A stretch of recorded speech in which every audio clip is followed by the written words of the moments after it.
Welcome to Rugby 100 Club. I'm your host, Matt Courtright, and today I have with me Brian Jones, past CEO for Seawolves, quite the entrepreneur in all reality. And he's going to tell us a story that brought him into the MLR via MLS, really. I mean, it goes back even further than that. Does it? Again, I'll just skip rocks on these things. No, do it, bro. Yeah. All right, so I went to Tulane University down in New Orleans, going all the way back. I love way this. back. Yes. That gives us an idea of the character that you are, what college you went to. So, unreal. Well, even before that, grew up in Boulder, Colorado. So this little hamlet of a place, didn't lock your doors, ran around like banshees. It was awesome. But all of my friends in high school were going to the University of Colorado, which is right there, and it's a great place to go. Right. But having grown up there, I was like, no, I need to expand. I need to extend my wings a little bit. Yeah. So got in, don't know how, but got into Tulane University, difficult school to get into, private school in New Orleans.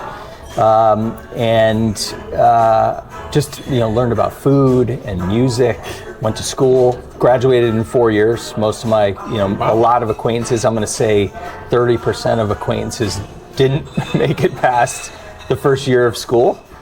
Too much fun, Mardi Gras and Jazz Fest. It would be easy to be distracted in that city. Yes, but I put my head down and met a bunch of great people. My dad he was a lawyer and had some work down there when I was going to school. So he would come into town and we'd go to Emerald's and K. Paul's and all these great restaurants. So your dad was an attorney. What did mom do? Mom actually was more in the sales. She, oddly, she sold for a seafood company based in Denver, Colorado. It's like, well, okay, yeah, you're landlocked. You need it. I guess so. Distribution center. So Dad was kind of a public-private partnerships lawyer. He helped to make the 16th Street Mall in Denver with the buses and the pedestrian. He helped to bring that to Denver, if that gives you a sense. He worked for the Regional Transit Authority in Denver for a long time. So Tulane, skipping forward to sports business. So at Tulane, one of my fraternity brothers was the son of the CEO of the company that owned the Denver Nuggets at the time. Okay? Cool. Good guy to know. I'm from Denver. I'm a Nuggets fan. Hey, your dad, the CEO of that company. Yeah. How can I work there? And he's like, oh, that's fine. I'll call my dad, and my dad will put you in touch with the internship hiring manager, and maybe, no promises, but maybe you can get a job, when you go back. Great.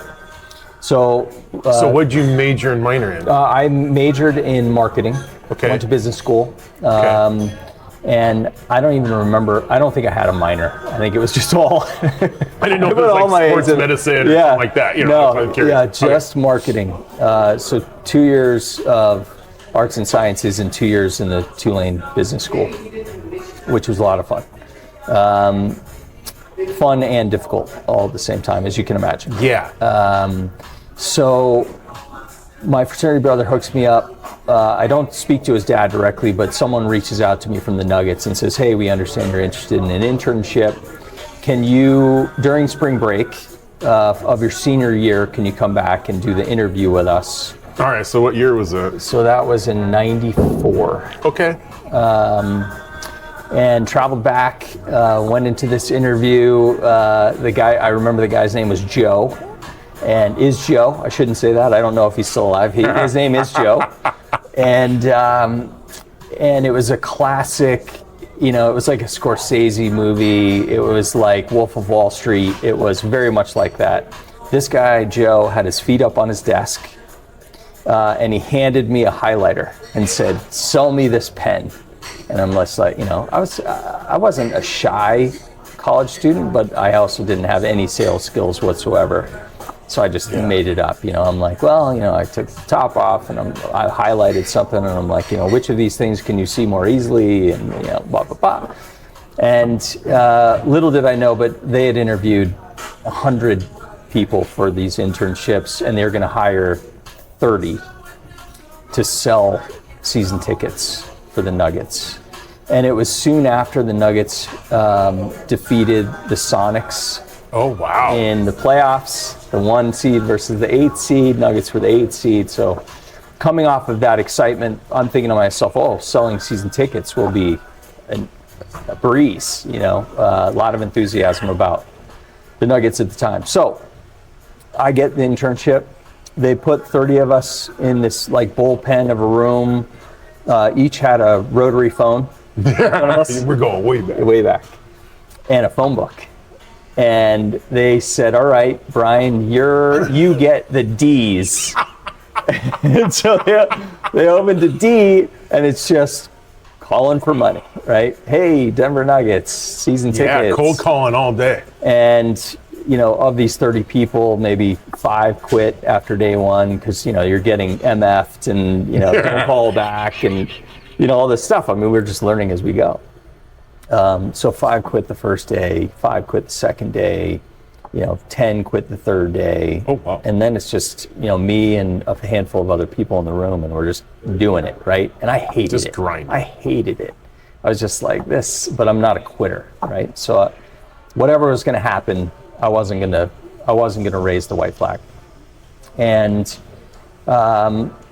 so as it turns out, I'm the last person in the room, and I show up for my internship, and I'm the only person there. All the other phones and phone books next to the phones are quiet, and I'm in this, big room that was previously filled with people and a lot of noise, and I'm just banging out calls. And then a guy named Paul, my first boss, walks in, and he says, "Congratulations, we're going to give you a full-time job. Internship's over." This was after maybe 6 weeks of cold calling. Man, that must have been 6 weeks of absolute hell. It was hard. We were doing, I don't know, we had a quota of maybe 100 calls a day, and some, you get the no answer, you get the answering machine, you'd leave a message, some you'd get the person swearing back at you, you're interrupting my day. But it was a good way to just kind of iron on iron, right? Yeah. I mean, learning about yourself as you go, where do you stumble as part of a basic script, what do you want to lean into, where do you want to accentuate what you're saying, what are the buying signals, so you learn that really quickly. Mm-hmm. And so congratulations, you got a full-time job. And I looked at Paul and I'm like, I don't want it if I'm going to keep having to do this every day. Right. And he's like, no. You're going to have to fire me fast. Yeah, this was the test. You passed with flying colors, and now you'll be handling accounts. Yes, there will be some sales, continue to be in some sales involved, but not at this extreme daily level. I'm like, okay, let's do that. Cool. So start working for the Nuggets in '94. It's the days of Mutombo and Mahmoud Abdul Rauf and LaFonso Ellis, and they were fun teams to watch. Man, you practicing some words there, buddy. Yeah, that's good. Yeah, and soon after that, and this point will go into Seawolves, but you're good. Soon after that, the game director, so the person with the headset on, with the mic in front of them, sitting next to the PA announcer that handled the script for game days, he didn't want to do it anymore, and they looked for a volunteer to be the game director, and I was just like, absolutely. Let's do it. Let's try it. So I went through a number of years where I'm choosing the music for the games. I'm cueing the lights. I'm cueing the dance team, and I have the best seat in the house. I'm at half court, front row, and it was amazing. What's interesting is I know a couple characters that are in the audio and video industry. A lot of them work in Vegas, obviously. Yeah. And a lot of people would have just cut throats to be in your position at that very moment. I got so lucky. And here you are just like, I hope this all works. Yeah, really, it's true. I feel incredibly fortunate. So the one of the highlights or lowlights, depending on how you look at it. The highlights were that Jordan and Pippen and Magic and Kareem and all those guys were coming through, and I'm like right there. Back when basketball was really good. Yeah, Absolutely. Showtime and all that stuff. It was crazy. That's so our area Malone too. and Stockton. I mean, they all came through. And despite the fact that the Nuggets had beat the Sonics a year or two before, they were on tough times. Like, you know, the GM had just cleaned out the team, and now we had a bunch of guys that no one knew. Oh. And so we were promoting, hey, come and see Jordan play at McNichols Arena. Come and see Malone. Not any of our players, exactly. but the others. It was an odd time, but it taught me about, you know, the value and the skill in promotion. What to promote to get bodies in the building. Yeah. So those are the highlights. The low light was that the Lakers were in town. It was a highlight for me. It was a low light for the person I'm going to mention. Lakers were in town. Referee calls a foul on Nick Van Exel of the Lakers, if you remember him. No. He was point guard for the Lakers, and Nick Van Exel takes exception to the foul that was called. So the ref is standing right in front of me to tell us who committed the foul and what the foul was, so I can tell the PA announcer what to say. Oh. And Nick Van Exel comes over in a rush and shoves the ref onto the table in front of us. There's video and pictures of this all over the place. He didn't quite get to my lap, like I wasn't cradling him, but you know, I put my hand up so that he didn't crash into me and the PA announcer. And soon after that, a friend traveled to China and picked up an NBA magazine, you know, in China, and there was a full-page spread of the ref. Situation. Yeah, it was crazy. This is huge. You know, like one of 15 seconds of fame for me was, you know, a full-page spread in a Chinese a little stiff basketball arm magazine. action. Yeah. Oh wow. So then the organization that owns the Nuggets buys the Quebec Nordiques and moves them to Denver, and they become the Colorado Avalanche. And so now this ownership group is both Nuggets and Avalanche, and the employees of the organization are doing both. Oh wow. So we went from NBA with NHL, right? Yeah. Pack the arena, 41 dates a year or more for basketball, slightly more, and similar for hockey. So now we went from working basketball games and concerts that came through McNichols Arena to an additional, call it 45 dates without playoffs of hockey. And none of us knew anything about hockey, right? We were basketball people. And so, yeah, hey, Colorado Avalanche, here we go. And the first year that the Avs moved to Denver, we won the Stanley Cup. Whoa. Yeah. So all of us became hockey fans really fast because they are unbelievably good. Wow. Like you hit NBA at the peak, and then NHL with it. Yep. So, Joe Sakic and Peter Forsberg and Patrick Waugh and these just, Hall of Fame hockey players all playing together at the same time in Colorado. And we didn't even know what we had. It was just they show up and they're playing, and we're like, oh wow, these guys are really good. They're winning a lot, and then we win the Stanley Cup that year. So everyone immediately became Avs and hockey fans. It's awesome. How could you not? Yeah, exactly. So McNichols Arena, which no longer exists, the Mile High Stadium, now sits on the property where McNichols Arena was. And we moved to Pepsi Center, brand new stadium closer to downtown. It's now called Ball Arena, where the Nuggets and the Avalanche and concerts and lots of other events come through. So I was working there until 2000.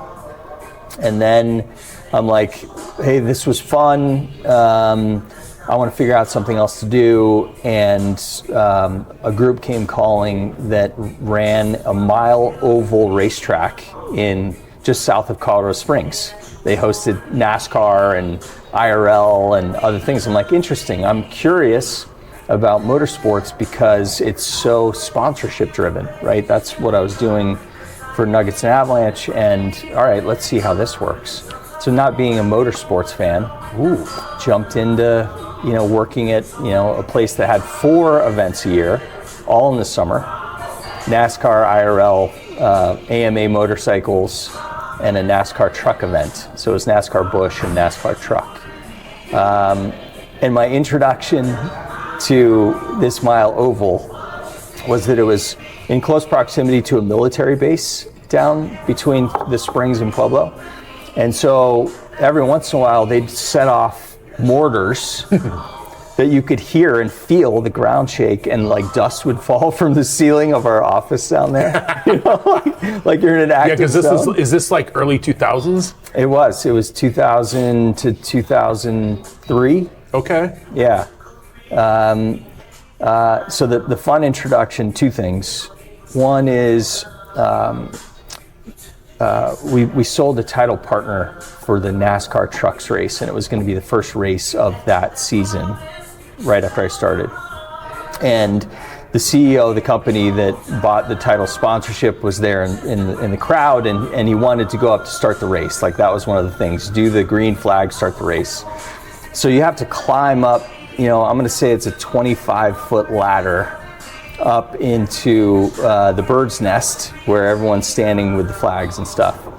And so he had, the race is getting close to starting, the stands are packed. He goes up this ladder, and I follow him up the ladder, but I realize that the bird's nest is too crowded for me to get all the way in there. Uh-oh. So now I'm like 15 feet up on this ladder that there's nowhere to go up, but I'm looking down at these trucks, and I'm like, well, I'll just, having never done this before, I'll just stay right here. This is a cool vantage point to watch the truck start. So he starts to, gentlemen, start your engines, and those trucks turn on, and the ladder starts to vibrate violently.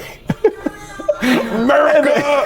I'm just like, I'm trying to like hook, my arm or leg or whatever, and I stay there. You're kind of in a low-key panic at this moment. A little bit. Yeah. A little bit. So it all worked out. I didn't fall off. It was probably weird for the audience behind me that there was a guy like desperately trying to hang on to this ladder. But what is that kid doing? It was an incredible introduction to motorsports. You'll never forget it. Never. The other quick anecdote from this track was that Honda was the title sponsor of the IRL race that came through, and so they gave us the pace cars for the race, and it was a couple Hondas and a couple Acuras, and I remember specifically there was an Acura NSX. They had almost everything pulled out of it. It only had the driver's seat. Everything else was out, for weight or whatever. Yeah. They probably had a nitrous tank that they would put in there from time to time. But they left these cars at the track, and during the off season they would just sit there. And man, you got to blow the dust off of them, right? Yeah, exactly. I had a good meeting, and I came back, to the track, and I'm like, I want to take this Say what you NSX. Want. Say what you want, Brian. I want to burn some rubber out there. Yeah. Let's go see what's Get up. after it. So I don't let anybody know. I just go and get the keys for the Acura, and I know where to get on the track. And so I get this thing up to 110, and the back end is you can sort of feel in it. I didn't want to go much further. Wasn't wearing a helmet or anything, and I see one of the crew that works at the track again near the bird's nest with the ladder, and he's doing one of these things to me. So I slow down and I go off the track and back to the office. And then this group of employees just like marches in. It's like, what the hell, dude? We were patching up the track. You're just like burning around the track. People were. Whoops. I didn't see them, but apparently, they saw me coming and they were scattering. So I was lucky I didn't get fired. Oh, I'm moment. Soaking in this picture in my head of this happening right now. Yeah. So that brings me to Seattle. Okay, hold on. Yeah. I'll make the transition for you. My sister went to the University of Oregon, and she had moved up to Seattle around that same time. Okay. And so my parents in Boulder and I would come here to Seattle to visit her on holidays and stuff like that. So we made a couple trips. I saw news in the Sports Business Journal that Todd Leiweke had started working for the Seahawks as the president, CEO. This is around 2002. Okay. And Tim Leiweke, Todd's older brother, had run the Nuggets and Avalanche for a period of time that I was there. Oh. So I reach out to Todd. Hey, I'm going to be in Seattle. Congratulations on becoming the head of the Seahawks. Would you be interested in having coffee with me? I'm out visiting my sister. And Todd's assistant got back to me and said, Todd is available to see you at, 11 a.m. this morning. And, it was like the night before. And so I told my parents and my sister, hey, I got a coffee with Todd. We didn't have anything going on that day. So I go down to the stadium and I get the quick tour and a 90-minute visit with Todd, which I wasn't expecting. And it's a good visit. Yeah, absolutely. And he said, hey, we're making some changes, within the corporate partnerships department, here. I don't know if you would be interested in a deeper conversation about coming to work for the Seahawks, but, given your background and, you having worked with my brother Tim and so on and so forth, let us know. And I said, man, you didn't have to fill out a resume because he just knew you. I said, Todd, working in the NFL is a dream. I would be all about it, whatever that means, wherever that goes, and I'm thinking I would go home to Colorado and then, fly back at a later time or my next visit or whatever. He's like, great. The head of our corporate partnerships department, and he calls him, hey, are you available? Right now, while you're having coffee. Yeah. Hey, are you available? Yeah, I'm available at 2, whatever, it's 12:30. And he's like, can you come back and meet with him at 2? I'm like, yeah. So Lance Lopes, I meet with him, and he's, same kind of message. Hey, we're making some changes. You have the right, experience and tools. Do you want to come and join us? And like a couple days later, I got an offer, and wow. It was an easy decision. My sister was here. It was NFL. It was new experience. All of these things have to do with journey, right? It's for me. Yeah. It's about trying new things. Get really good at things, and then get really good at other things. It's all steps, right? Yeah, for sure. So I moved to Seattle in October of 2003 to work for the Seahawks, and I did that for 10 years. Started you as came into winter season. Yeah, right? oh yeah. I mean, I call it suicide season around here, but pretty gloomy and doomy. And the NFL was, the Seahawks were already like 8-9 games into their season, so my first game day, good friend of mine at the Seahawks, Gina Martinez Todd, she sort of took me under her wing and she's like, hey, come. So we go down to the field, we're standing on the sidelines while the game's going on. I'm just like, this is exactly where I was meant to be. It is so good. Yeah. So, 10 years goes by in a blink. At the end of the... Are you just enjoying your job at this moment? Oh, yeah. I'm curious. For sure. Yeah. Hence why the 10 years went by quickly, right? Absolutely. Yeah. With, lots of wins and challenges along the way. I mean, 2008 happened. It was difficult to sell corporate partnerships during, a difficult time in the economy. But such is life, right? You just the Big Short you roll with it.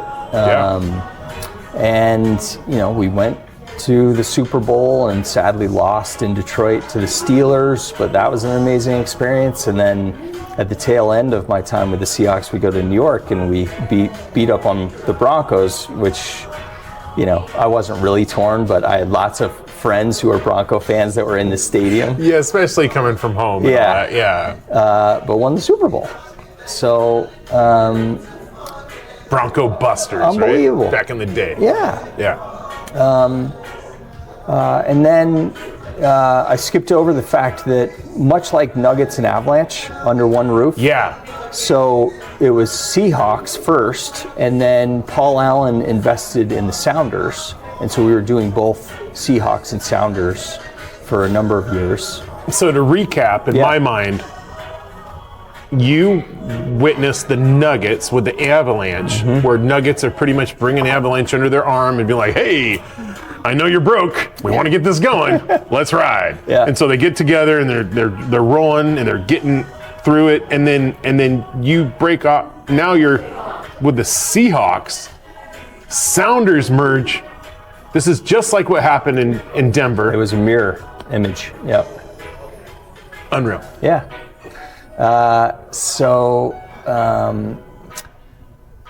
Right after the Super Bowl, win, that was early 2013, early 2014. I'm forgetting, but the Sounders were letting it be known that they wanted to break off and do their own thing. They wanted to create their own space. The joint operation worked incredibly well to get the Sounders from where they started to where they were at that time, which was dramatic growth, revenue growth, fan popularity, full buildings. And so they were like, okay, we're going to take the success and the experience that we've gained over several years and go out on our own and do our own thing. So essentially jump out of the nest and create. But they were under the Seahawks umbrella for a long time, were they not? They were. Because as a kid around here, I remember the Sounders playing at the Steel Lake Park out in Federal Way for the longest of times. Right. And then it sounds like this is what evolved them to go to were they playing at Starfire? Do you remember those years at all, or was that a part of your experience? It was. So I was aware of the Sounders, but it really wasn't until they started playing at what was Quest Field, I think at that time, that it the combination, the joint effort really took hold. Yeah. And it came from Paul Allen, saying, "Yep, I want to have you play in the building that we occupy. I want to see you be successful." So it was probably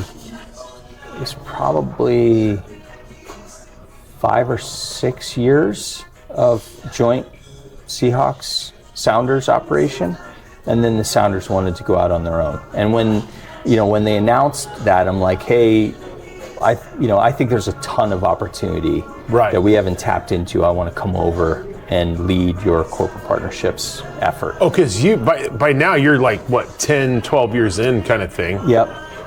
And you have seniority, I'm assuming. Yep. I mean, you've worked your way up the ladder kind of logic.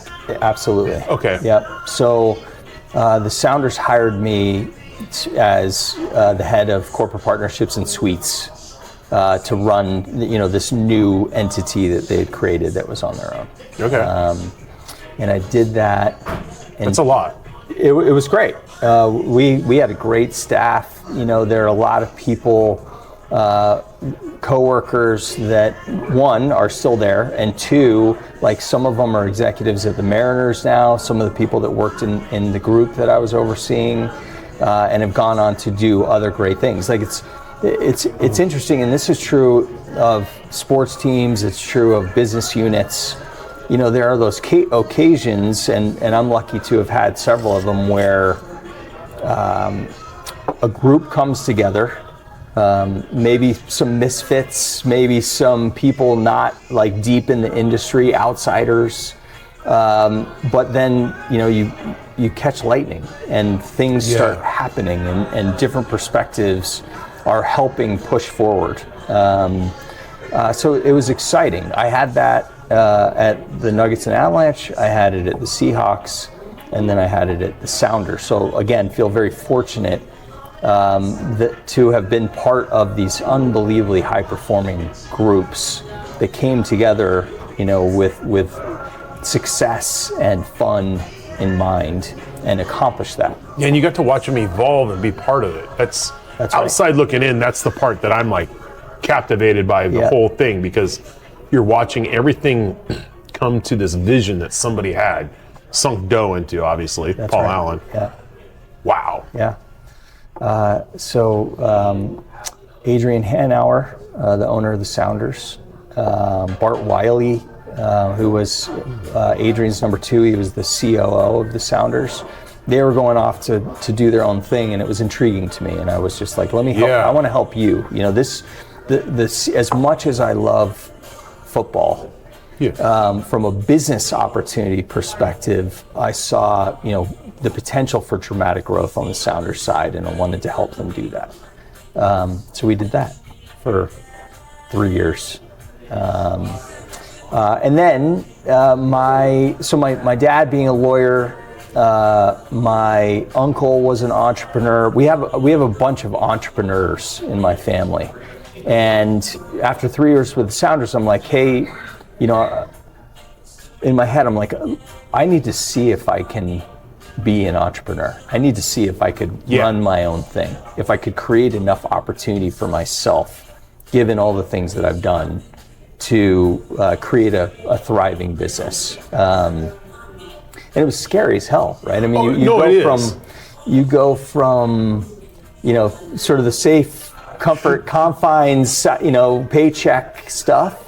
Yeah. And then you're like, all right, I need to find some projects that pay me for what I know how to do well, that they covet, but identifying those and then, explaining your value and how you can help them. And, it feels like a pitch every time. Absolutely. Yeah. It's starting over. But I wanted to see if I could do that, challenge myself in that way. I got lucky. A woman named Paula Beadle, she runs a local marketing agency called Caravel Marketing. And Paula reached out to me and said, hey, I understand you're a free agent and you've created this new Consulting Jones entity, how's it going? And I'm like, well, I have capacity. I need to, create some opportunities. Right. What do you got? And Paula's I'm hungry. Well, interestingly, Beth Knox, who is currently the president and the CEO of the Seattle Sports Commission. Oh. Beth. Oh, I think I've met her recently. Yeah, Beth is fantastic, as is Paula. And so Paula says, well, Beth Knox is leading the local effort for the upcoming Special Olympics USA Games that are coming to Seattle. And would you, Brian, like to help me, Paula, and the Special Olympics USA Games find corporate partners to support everything that's going to be happening at UW, over the summer? This is right in your wheelhouse. Yeah, it was like 2 years from that point, to the games. And I'm like, yes, I want to help you do that. Up until that point, and after those games, I think it was the highest grossing corporate partner revenue games that Special Olympics USA Games had ever seen. So Paula and I just got after it. Like we did some really good things. Yeah. And lots of fun memories from working on that project. Sounds like you guys worked well together, because otherwise you don't have that success, in my opinion. 100%. We definitely fed off of each other. There was a positive competitive thing. Like she'd say, "Hey, I just closed blah blah blah," and I'm like, I gotta dig in. I gotta. It's almost like fishing. You're like, dude, you set the hook on that monster. Okay, I gotta go again. Yeah. And the older I get, the more I realize how valuable it is to work with visionaries, to have that good rapport, people you really like to be around, people you want to run through a wall with. And again, that's very much that sports culture. It is when it team. works well. Yeah, but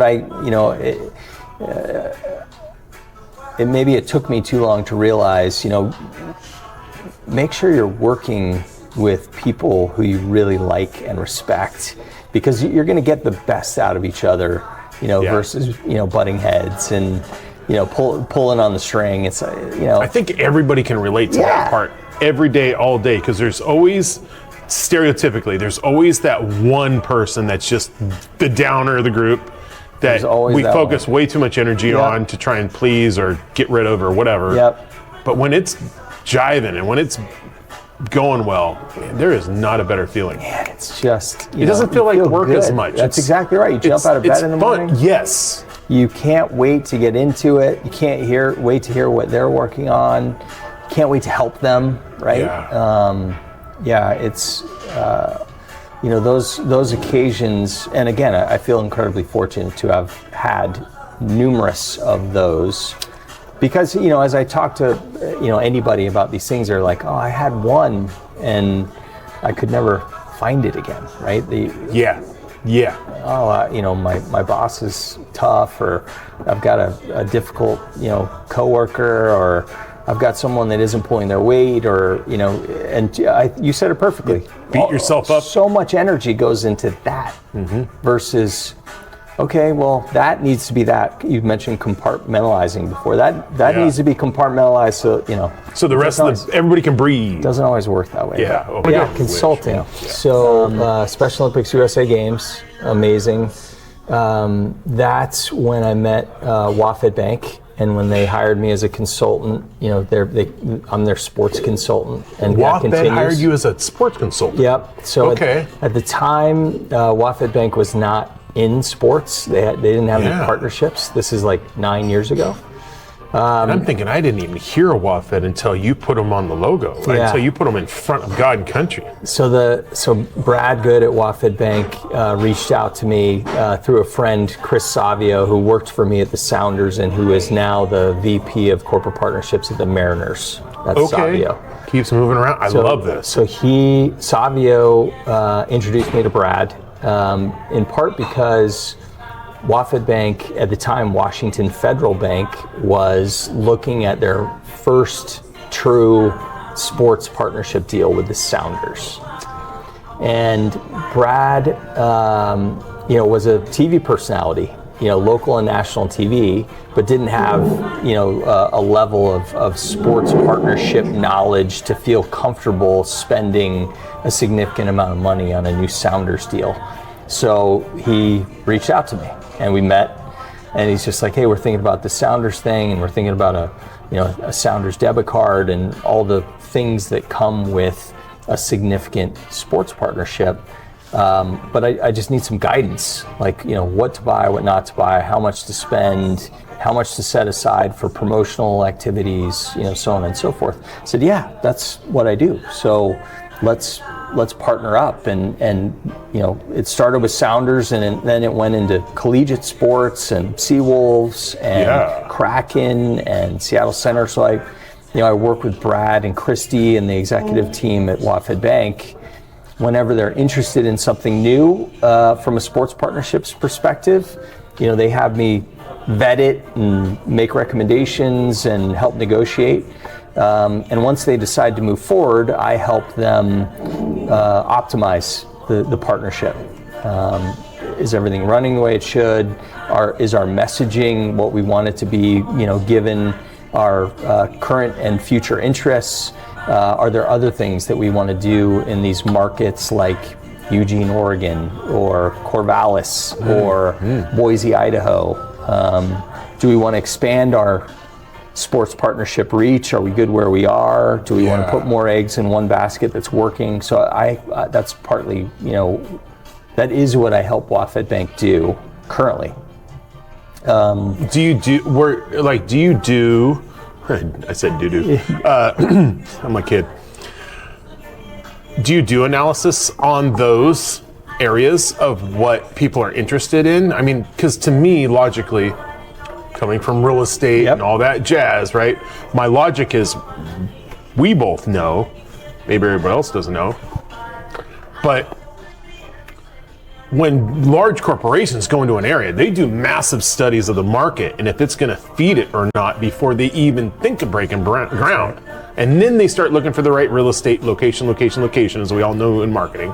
And so was that something that you were ready to tackle, or had already had your your fingertips kind of in the water, like, hey, bro, I know what the numbers are. Do you want to explore this? Is that what you did? Kind of like you had already broke it down and said, yay, nay, maybe? Yep. There are a couple of paths to those decisions. It was WaFd Bank saying, hey, we want to have a partnership with Oregon State University. So Brian, can you do the initial conversation, find out what other banks or financial institutions they have involved from a sponsorship perspective, talk to them about, inventory and some of these creative ideas that we like to do as part of these school relationships. And so I jump in and launch those discussions, and then involve, Brad and Christy and others at WaFd Bank to help bring it home and help, they help evaluate, yes, this is of interest, or we'd rather do this. This is the ceiling for what we'd like to spend in this market, those types of things. And the other path is, WaFd Bank is currently across 9 states. They just entered California within the last 2 years.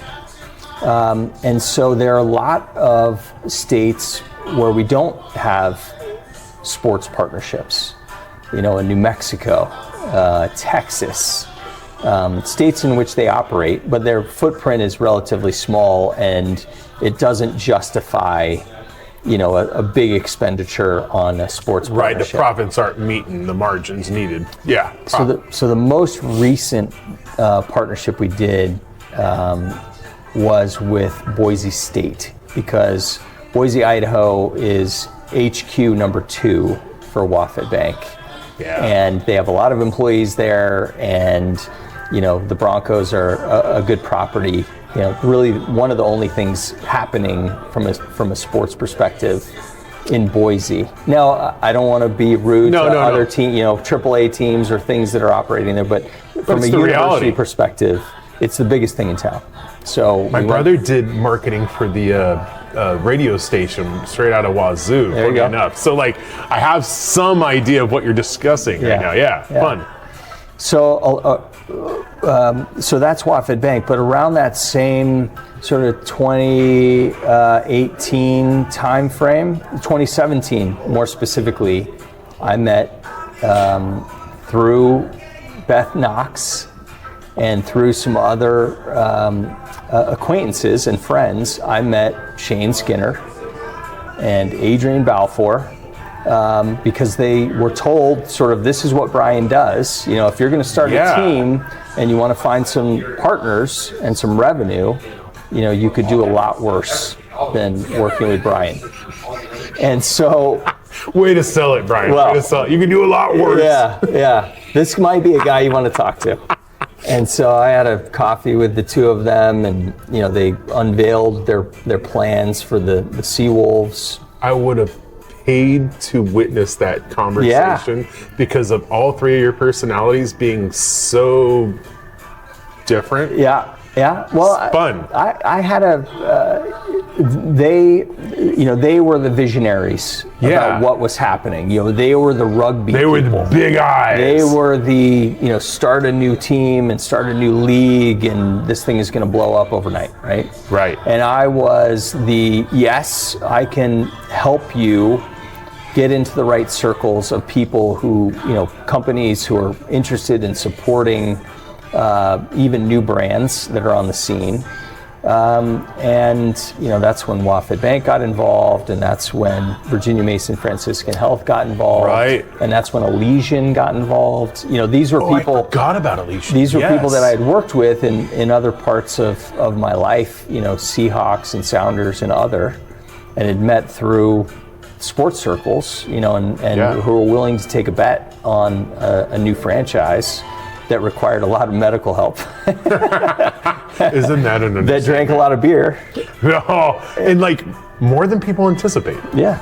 So that was the sell, right? We have needs that meet your needs. You want to sell more beer, we have a beer drinking audience.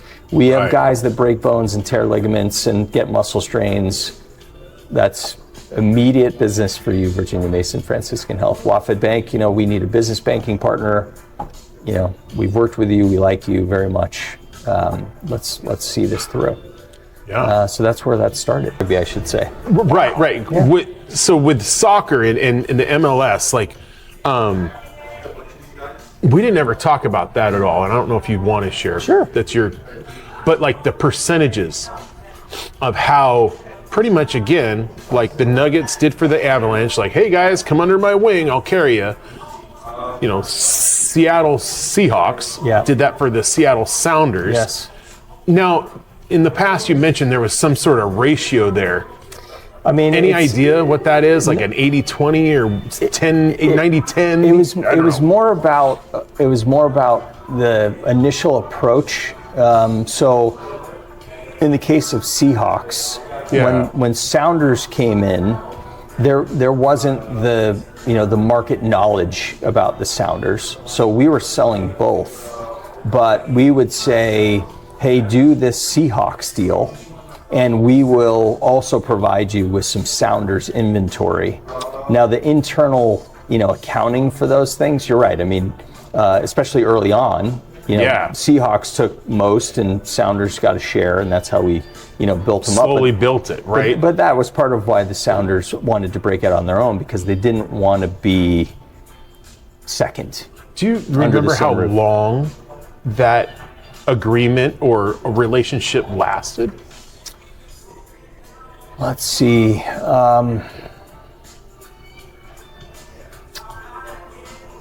It was. We go to our phones real quick for. You want to phone a friend? Yeah, let's phone a friend. All the dates swim together. I know they do though, because we're not as young as we once were. And we're not living it at the moment, so it's hard to remember that stuff. I got it. So, Sounders FC joined Major League Soccer November 13th of 2007. So that's when they Sounders went on and their Seahawks. No, that was when they came together with Seahawks. That's when we were doing both. That was the start of it. So 07 is when they merged. Yep. And started play in 2009 as an expansion team. So we started talking about the Sounders in 2007. And then they launched in 09. It launched in 09. And then when? Yeah, now it's like, when did they it would have been decide to go on their when own? they decided to go on their own, because it coincided with when I left the Seahawks. So it was like, so it would have been 17. It was like April of 14.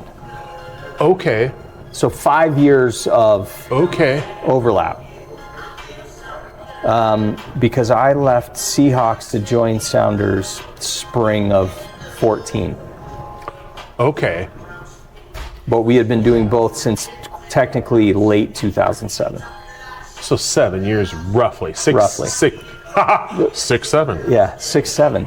6, 7 with 5 years of actual play, right? There was the ramp up of the team involved versus the finances building up to this moment. That's right. Wow. Okay, that's pretty efficient in my mind. Yeah.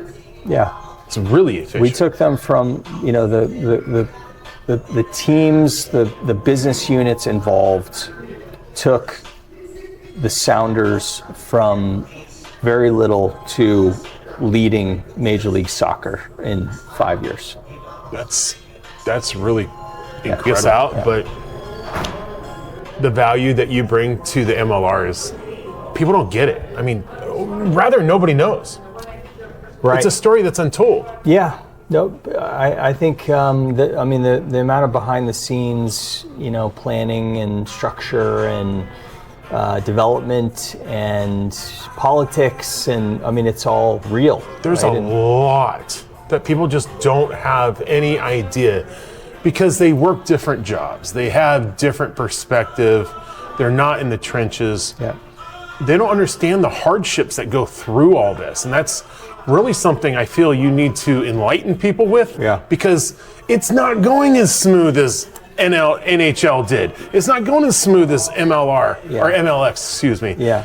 And so your perspective is very valuable, in my opinion. I think there were probably potholes, maybe Well that I said. didn't even Speed bumps, pothole. Yeah. maybe that I didn't even know about, relative to MLS and sound. How would you know? I was heads down finding, partners and revenue and growing a team, and I had a very specific role to play, and loved learning. When Shane left Seawolves, and the board asked me to be CEO. What year was that? Do you recall? Yeah, it was going into 2020. It was late 2019, going into 2020.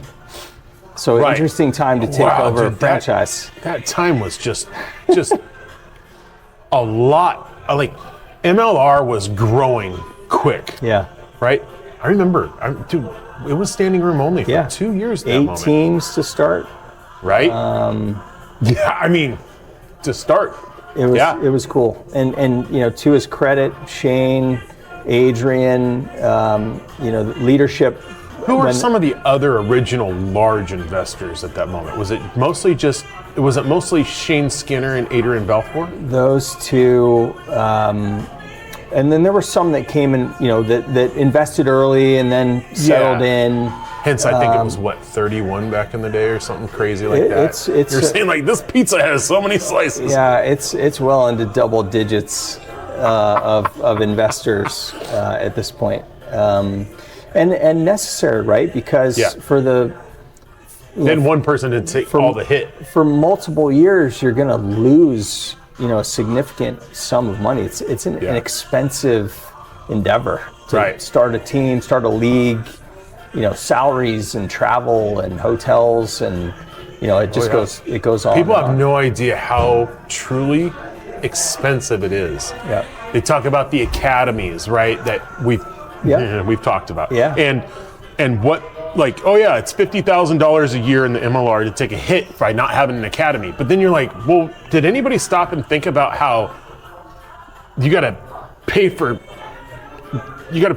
everything? I mean, flying, housing, food, maybe wages, cars. I mean, medical, and then medical. I mean, right? Like, that's at least. I did rough math. I figured out was a little over $2 million just to have an academy team. Oh, I would think easy. So. Yeah. Easy. I mean, easy. Like not like that's with only like say, I don't know, 16 game season kind of concept. It's a significant commitment. Some teams are doing it well, right? Yeah. I think Chicago. Hounds not Hounds, but Houston was doing a really good job. Houston was doing a great job with it. Yeah, Mike Brown was running that show. That's right. Mm-hmm. Mike Brown, your boy. Yeah. Mike Brown. He was both a really good dude, good player, and I was glad that he got the opportunity to go down to Houston. Right man for the job. All day. Yeah. You think about facilities, right? In the Seawolves case, we don't own Starfire, so if you have an academy, then you're renting those fields on a daily basis, which adds up very quickly on top of everything else that you just mentioned that it costs to create a new business. It's a new on business. On the checkbox. Yeah. And all the taxes that go with it, nobody thinks about. Whew. It's an expensive endeavor, and I'm glad. It's great that some teams have figured it out. Up until the point that I left the Seawolves, I couldn't figure it out. We were running a tight ship just from the business unit that we had created, right? And to fundraise, to ask our investors to put in more. When it felt, at that point, some of these investors were 6 years in of having to put in and not get anything out. And, inevitably, like anything else, you start to feel that fatigue, like you make the call and you're like, hey, we need X amount more money from you. And they were just like, we need more. They were like, when are we going to start turning a profit? Yeah. It's like, well, that's a murky...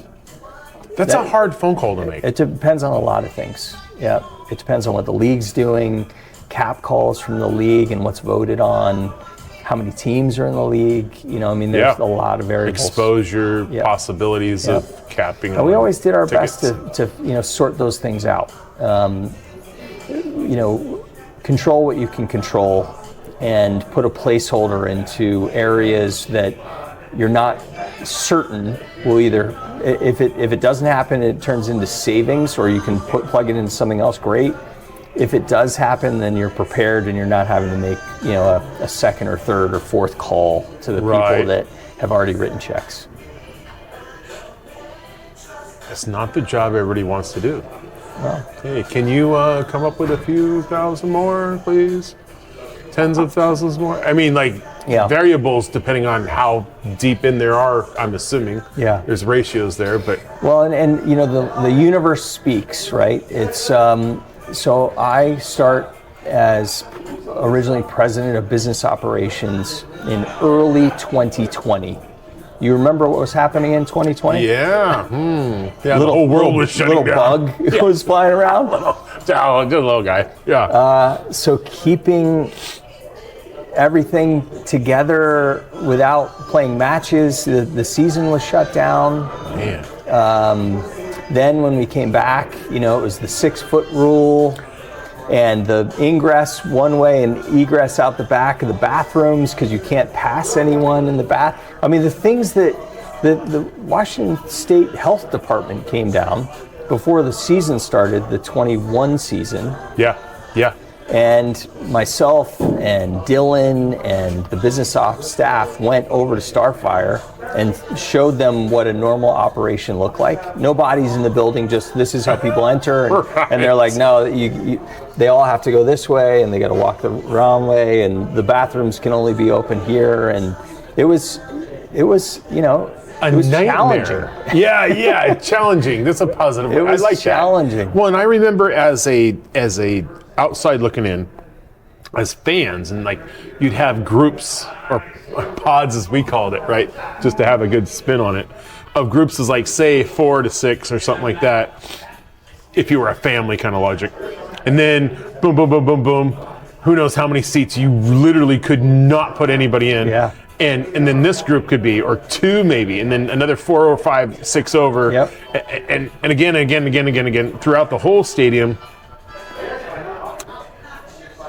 That was a lot. The puzzle piecing that together, the taping off of seats, the who gets to come to which matches, because we wanted it to be, we wanted some equality where if you were a season ticket holder, that you could choose not to come to any if you were worried about. Right.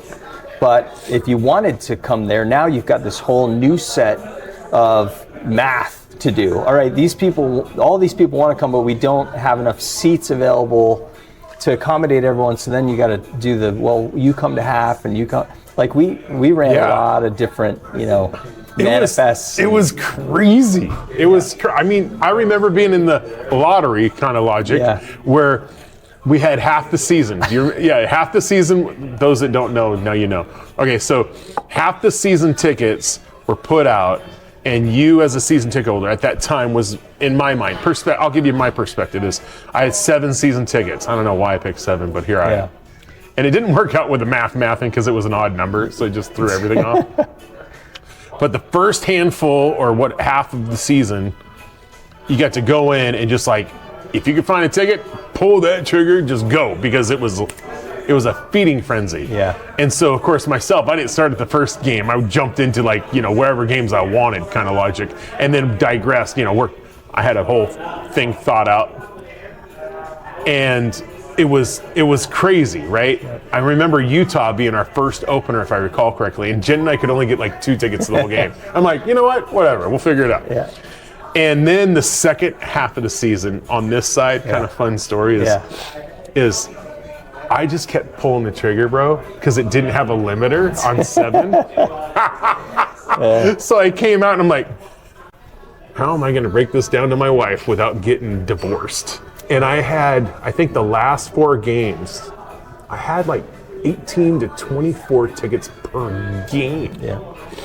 And I was taking people I didn't even know to the game just because I want, like, you know, being the rugby nerd that I am. Absolutely. I want to tell everybody about this. So, I mean, I should have had the party bus back then, in reality, but unreal. Man, so many people came. Once we got through that period of time and the building, you know, was back to fully open, Starfire is a special place when it's jumping, right? When it's full and people, the enthusiasm's high, and you know there's this unbelievable community amongst Seawolves fans and rugby fans in general, and you can just feel it. That is a differentiator. There's community in other sports for certain. You see someone wearing a Mariners hat, you know, walking down the street, and you're a Mariners fan, you're going to high five them. But the fact that it was small enough so many people knew each other. Yeah. That it was like a house party, and I fed off of that, right? I mean, that was what inspired some of the innovations that we collectively decided to move forward with. And when I say collectively, you know, 3 or 4 people talking about it, like, should we do this?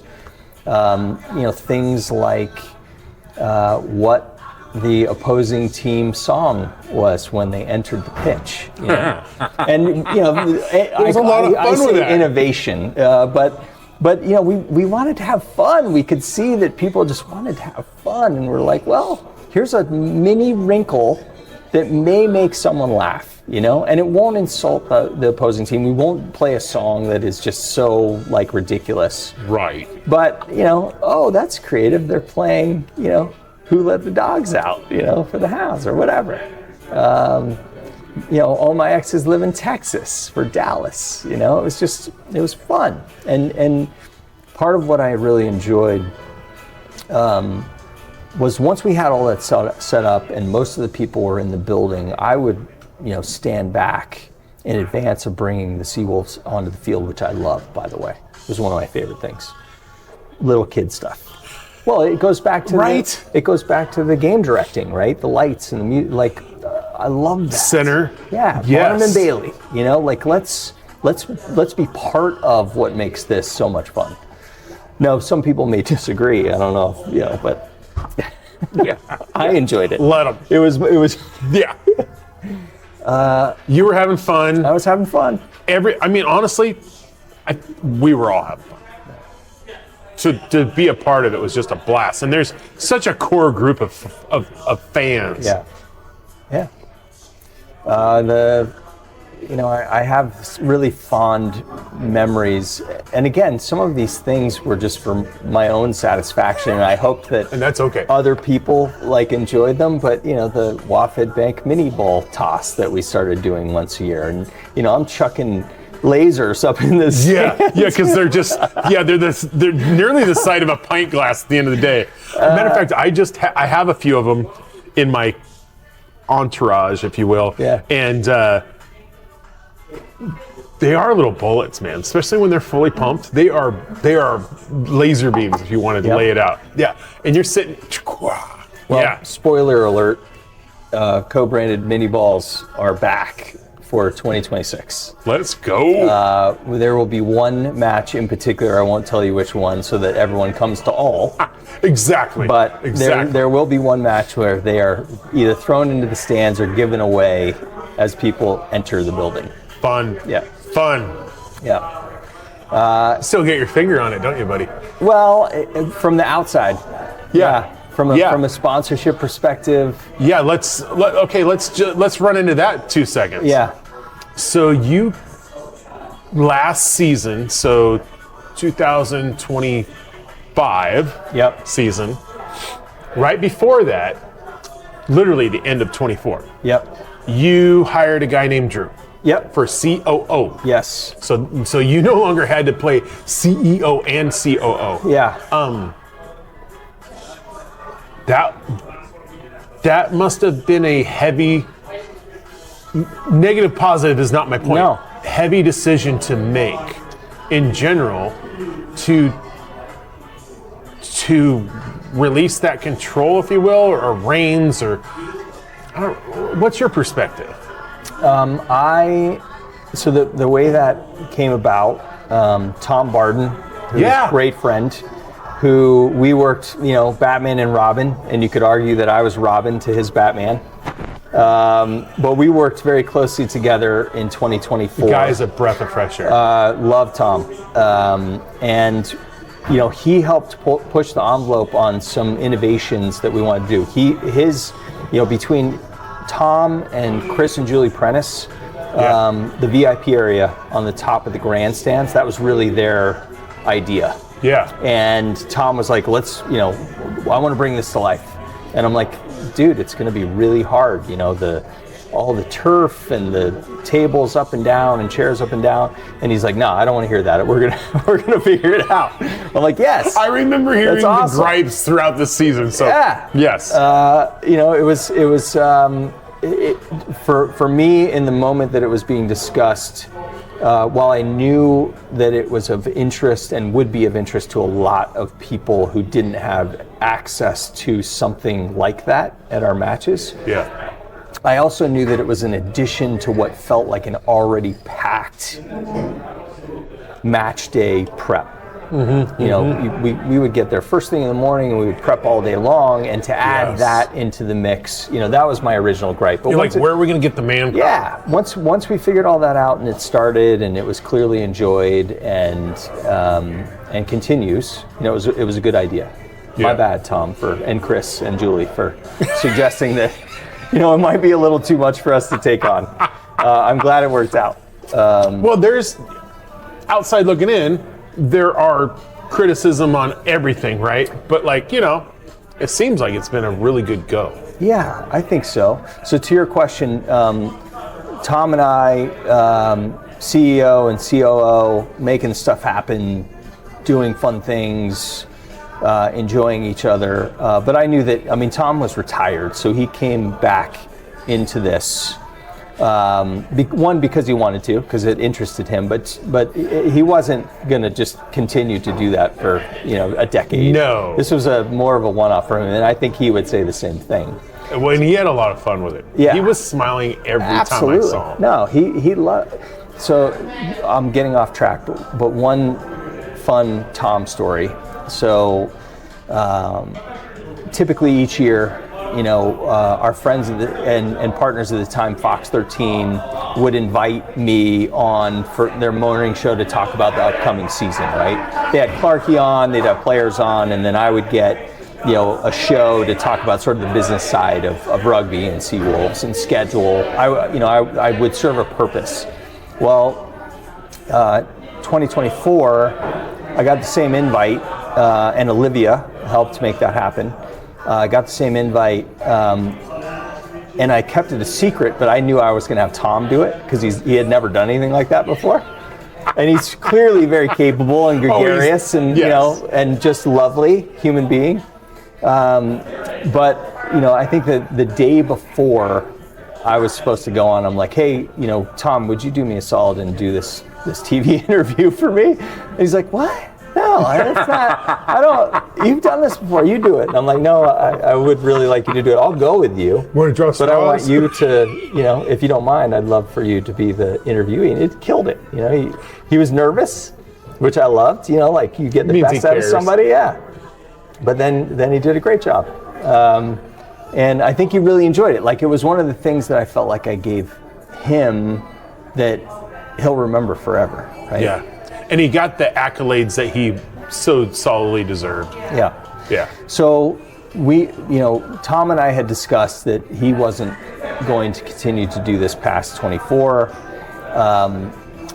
I knew Drew from Seattle Sports Commission meetings. I knew he had, run the XFL franchise that was here that went away. I didn't know this for certain, but I thought he might have capacity to and have the right background, events and promotion and community to take on this role. So Tom and I interviewed him and, had him make the rounds, Clarkie and Chris and Julie and, the Ackerleys and, on and on. Adrian, clearly. Yeah. And everyone liked him. So we hired him. But I was, I was looking for not only someone to take on some of the weight, some of the pressure, the intensity, the time, but possibly the next person to run the franchise, because I knew that I was interested in doing other things, and that I gave everything I had, for a number of years, through thick and thin. But I was getting close to the end of the rope, before you tied yourself something into it. Well, my daughter was getting older, and I wanted to be a bigger part of her life. I really liked the consulting that I had been doing, and was thrilled to jump into being a CEO of a professional sports franchise. How many people get to do that, right? So it was joy and intensity and energy and panic and all those things wrapped into one. All this energy. But when when you squeeze your adrenal glands, that hard for, what was it, 3-4 years? I got to the point where I'm like, hey, I need to hand this thing off. I need someone with full adrenal glands to take this on. I need something fresh. I need somebody new that's got all the energy. Yeah, absolutely. And Drew is the right pick for that, right? He didn't have much, if any, rugby experience, that I was aware of, but none. But he had the right mentality, had the right local, regional connections. Yeah. He had the right attitude about putting on a show, and that's what spoke to me when I sat down with him. Was I was all about the Barnum and Bailey thing, so much so that getting on the mic and bringing the Seawolves onto the field was one of my favorite things to do, but I got a lot of shit for that. I'm sure. Right? Everybody's a critic. Well, you should give that off to someone that does that for a living, or you're the CEO. Why would you be doing the MC? It's like, well, because I like to. Because that's part of what game day is for me, And I don't, we'll leave opinions to the side. Yeah. I loved it. I enjoyed it. I didn't get enough shit that I stopped doing it. No, and some of us would be, bro, what are you doing? Mm-hmm. Don't give in to that. Hey, you're the CEO. You should be up hobnobbing in the VIP. I'm like, I'll 100%. Go up there after. Yeah, dude. There's a whole game, guys. I'm just introducing people. Yeah. So good. A big part of it for me is just I have become someone who's comfortable in front of a news camera, or someone who doesn't mind being on the mic doing the MC thing, but it came through so many steps throughout 3 decades, because I think back to my 21-year-old starts self. with that highlighter. I wouldn't those aren't things that I would naturally raise my hand to do, so it's part of exercising fears in a way. For me, it's never been wanting to be the center of attention. It's always been, can you do this? And can you do it well? Right. So honestly, I think the center of attention intimidates us so much that we, at least myself, you play it in your head too much. Yeah. And you talk yourself out of it normally. Yep. And you're like, no, there's somebody better. There's gotta be somebody better. Yep. I am a no nothing blah blah blah blah blah, right? And you're like, but are they gonna hit all the points that I need them to hit? And are they gonna say what needs to be said? Yep. Are they? You know what? Let me just do it. Yep. Yeah. Is that kind of how it plays? I think you're exactly right. And I think you just made me realize something that I knew anyway, but it reminds me. Being down there on the mic, I knew I could control the timing. I knew I could control when the smoke started. I knew I could control when the fire started. Ooh. And like so keywords kind of logic kind of thing too. Yeah, okay. Because I'm standing near the group of people that make that happen, and they're all looking for me for the cue to do certain things. So it was, for me, it was like being a music producer.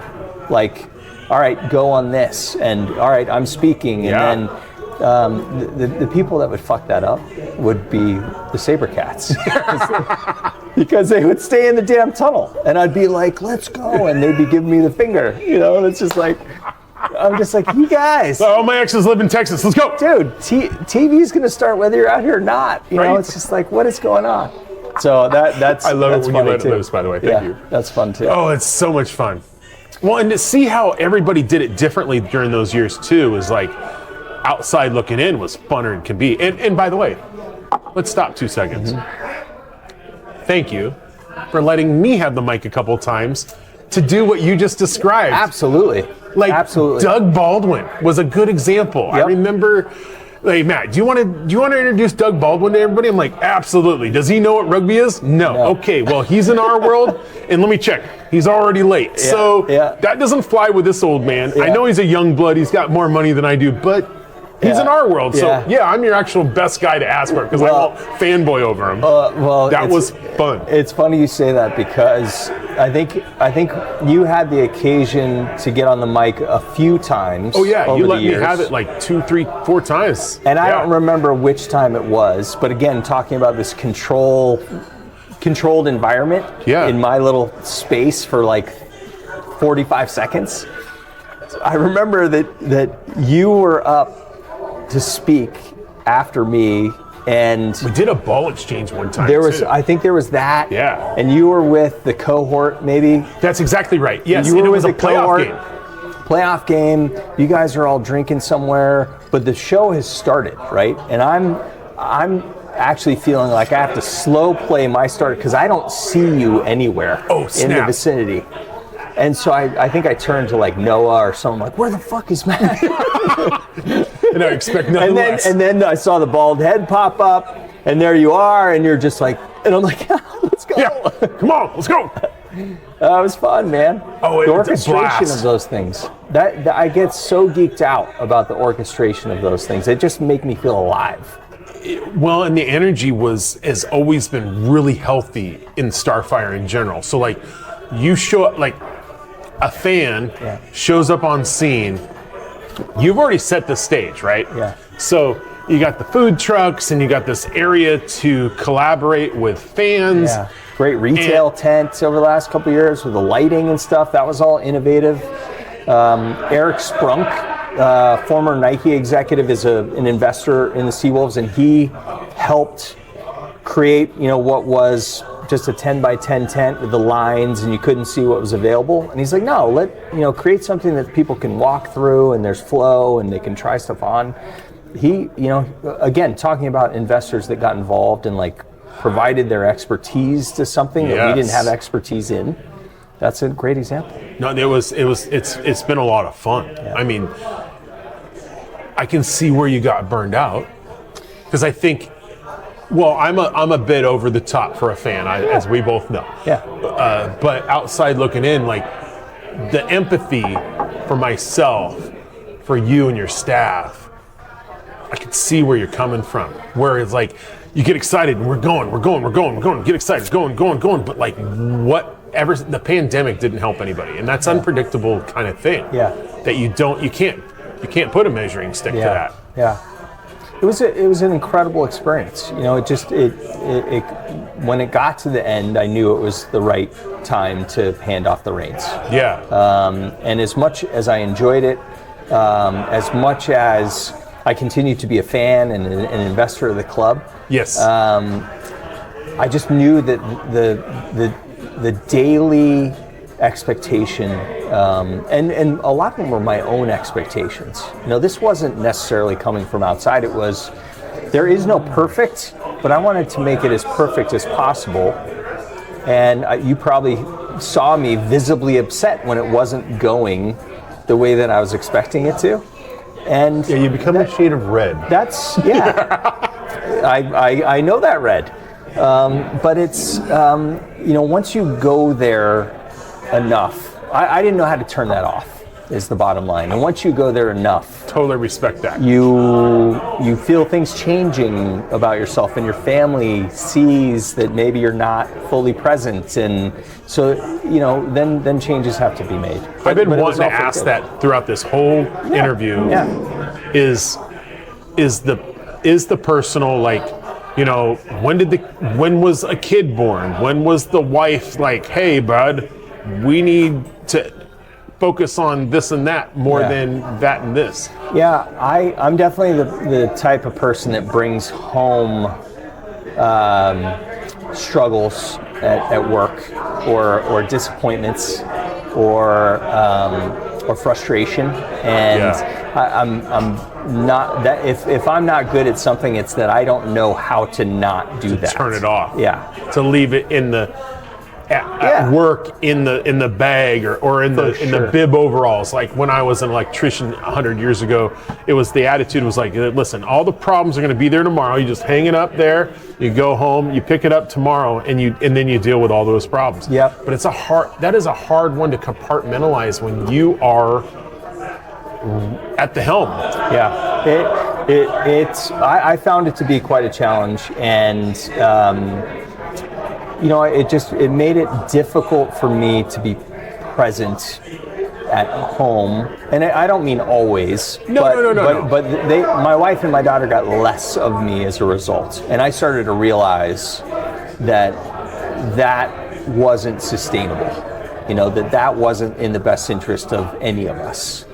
And so you get to a point where you're just like, yeah, this is the right time. This is the my daughter's 11 now, so these are the years that she still likes hanging out with me, right?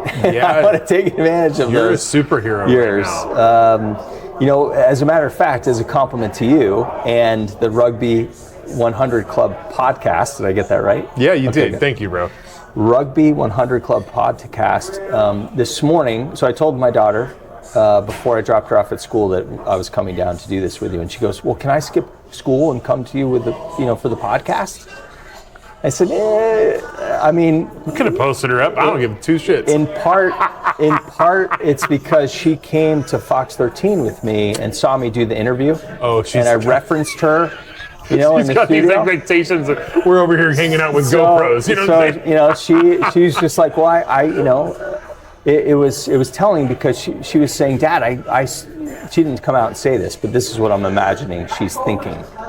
Hey, when you're talking about these experiences, when you're meeting with people that you enjoy, when you're telling sports stories, you're alive, and she likes seeing that, right? So maybe I should have brought her. I don't know. You know what? We can make it next time. Yeah. Saying. Yeah. She could participate. It's cool that she wanted to be a part of it in all sincerity, because so many people in general, let alone children, are just removed socially, in my opinion. And so to hear that she wanted to hang out with Pops, man, that is a blessing in itself. Let alone that it's about some rugby stuff and, well, Tatum, getting after it. My daughter Tatum, she loved coming to and continues to love coming to Seawolves matches. She's all about Rucky, huge fan. There are a number of photos that the Seawolves staff sent me while I was still there, working the day-to-day, of a score being or a try being scored, and Tatum and her friends are in the background as yeah. How much fun. Yeah, it was cool. Nick's flying into town on Wednesday. Cool. Next week. Right on. Yeah. Say hello to him for me. Yeah. He bought a one-way ticket. He's like, it's cool if I stay at your place, right? I'm like, yeah, absolutely, man. You know what? You can have the left wing, bro. Yeah. He's is he in Florida? Yeah. Okay. Yeah, he's in Florida, and he's coming up to get his stuff to finalize the move to Florida. Okay. So he's coming up to get the moving truck and fill it up with the storage and all that jazz. Gotcha. It's a lot. Yeah. It's a lot. But when he said he's coming up, I'm like, bro, you stay as long as you need. You need a day, you need a week, you need a month. Yeah. You just figure it out. Yeah. Wow. So he'll be at the first opener for Seawolves this season. That's so against cool. DC. Yeah. Love it. It's been fun on how many relations have come together in all of this too, that we both witnessed. And I mean, some of them are simply unpredictable, in my opinion. Agreed. Yeah. And then one for me, Dave Hay at San Diego. Yeah. I think he's former CEO of the Legion now. Oh, yeah, okay. Great guy. Like we had a fantastic working relationship. We would bounce ideas off of each other. Hey, what are you doing on retail? You know, we would innovate together. And there were other people in the league with whom I would have those conversations, but he was my go-to. Yeah, more relatable kind of thing. Yeah, I remember Noah talking about interacting with a guy named Mike from San Diego on his level. Same logic. And eventually somebody like me that's got a small mind, and it's like, you know, you guys should really think about having a meeting once a week or every other week or something like that and get as many collaborating thoughts as you can because you're going to do nothing but benefit each other all day long. Even if that environment's a little different, maybe you guys can take pieces from each one. Because I don't know if you remember, like the first time I went to, I want to say 21, came back from a San Diego game. Oh no, it was 22 when we were doing the ball exchange. And I came back and I was like, dude, look at all this swag they gave us guys. Like, and I remember giving you guys a pile of shit. Going like, I don't know. Here you go. You know. I looked at it and said, all that stuff costs money, Matt. Dude, that's what and hindsight is totally what I'm thinking. I'm like, boy, they really got a lot of stuff. I mean, and it was, because I remember handing it off to you going, I don't need any of it. I remember getting a hat from the Legion. It was in the suite. We were visiting Snapdragon Stadium one time, and there were hats in the suite. A beautiful black, red shield, San Diego. It was sharp, and I'm just like, you're just giving these things away. Don't you need to charge some money? I guess maybe you bought them, as part of the suite, but I was like, this is some pretty fancy swag. And it was well done. It wasn't like baller on a budget level. I have two more stories for you that I know will resonate. Oh, bring it. Rugby stories. And there are a lot of stories, but I'm going to pick two, maybe three. So you got to leave a little meat on the bone so your daughter can come hear more stories. For sure. Absolutely. All right, so we're playing New England at Starfire. And I bring out the Seawolves on the mic. DJ K, give me some Jimmy. Here they come. And then what I would do was, once the Seawolves passed me, I would walk down toward center pitch and watch the national anthem from center pitch, so that everything is happening in front of me. In case there's a problem, I can run out. I don't know what I'm going to do, but I'm there. I'm gonna run over to the 20 so the microphone picks up. Yeah, there you go. Sure, you got it. Right? Because you bet. Those days. Absolutely. Yeah. So, Seawolves, Free Jacks, and I'm standing maybe 20 feet from the Free Jacks line for the national anthem. And the anthem's going and bombs bursting in the air, which is something that I love, right? And I know there's mixed feelings on that stuff. I'm a go-getter, bro. The mortar, you can feel it. You're like, it scares the uninitiated, right? So I'm standing there and I see the mortar go up and go, but I'm not looking at the mortar, I'm looking at the Free Jacks line. And I see several of those guys flinch hard. Like the guys that hadn't been to Starfire before and hadn't experienced that, because some were ready, but some were not. Right. And then I'm watching this guy, and I see him turn to his neighbor and mouth, "Dude, I think I just shit my pants." And I'm like, oh my God, I want to go back now. All of a sudden, look at this. Is what I want, right? That is the visceral, like, yes, you're here, good, you jumped. And if you shit your pants, whatever. But, mission accomplished. You got dude wipes, bro. You got dude wipes literally on your booty. Yeah. There it is.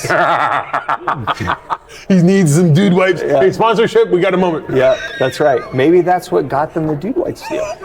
How about that? How funny would that be? Like, to go back and see, like, was it after that? Was it chronologically? Oh, interesting. I know that I personally, ever since I got the dude wipes put on the butt, I was like, absolute brilliant marketing. Brilliant.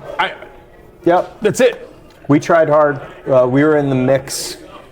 I mean, it could have said Huggies for all I We were talking to Dude Wipes at the same time, and New England got Fun. the deal. I think they undercut us a little bit on price, and now it's a staple. Good for them. Yeah. Yeah. Isn't that funny how it comes down to the trenches behind closed doors? Yep. That people just, nobody knows. Yep. That's right. What's the other story? The other story is I'm gonna go one more story. Bro, I'm a story-loving MFer, you know what I'm saying? So I travel with the team to Houston for the Western Conference Final. We were there. Yep.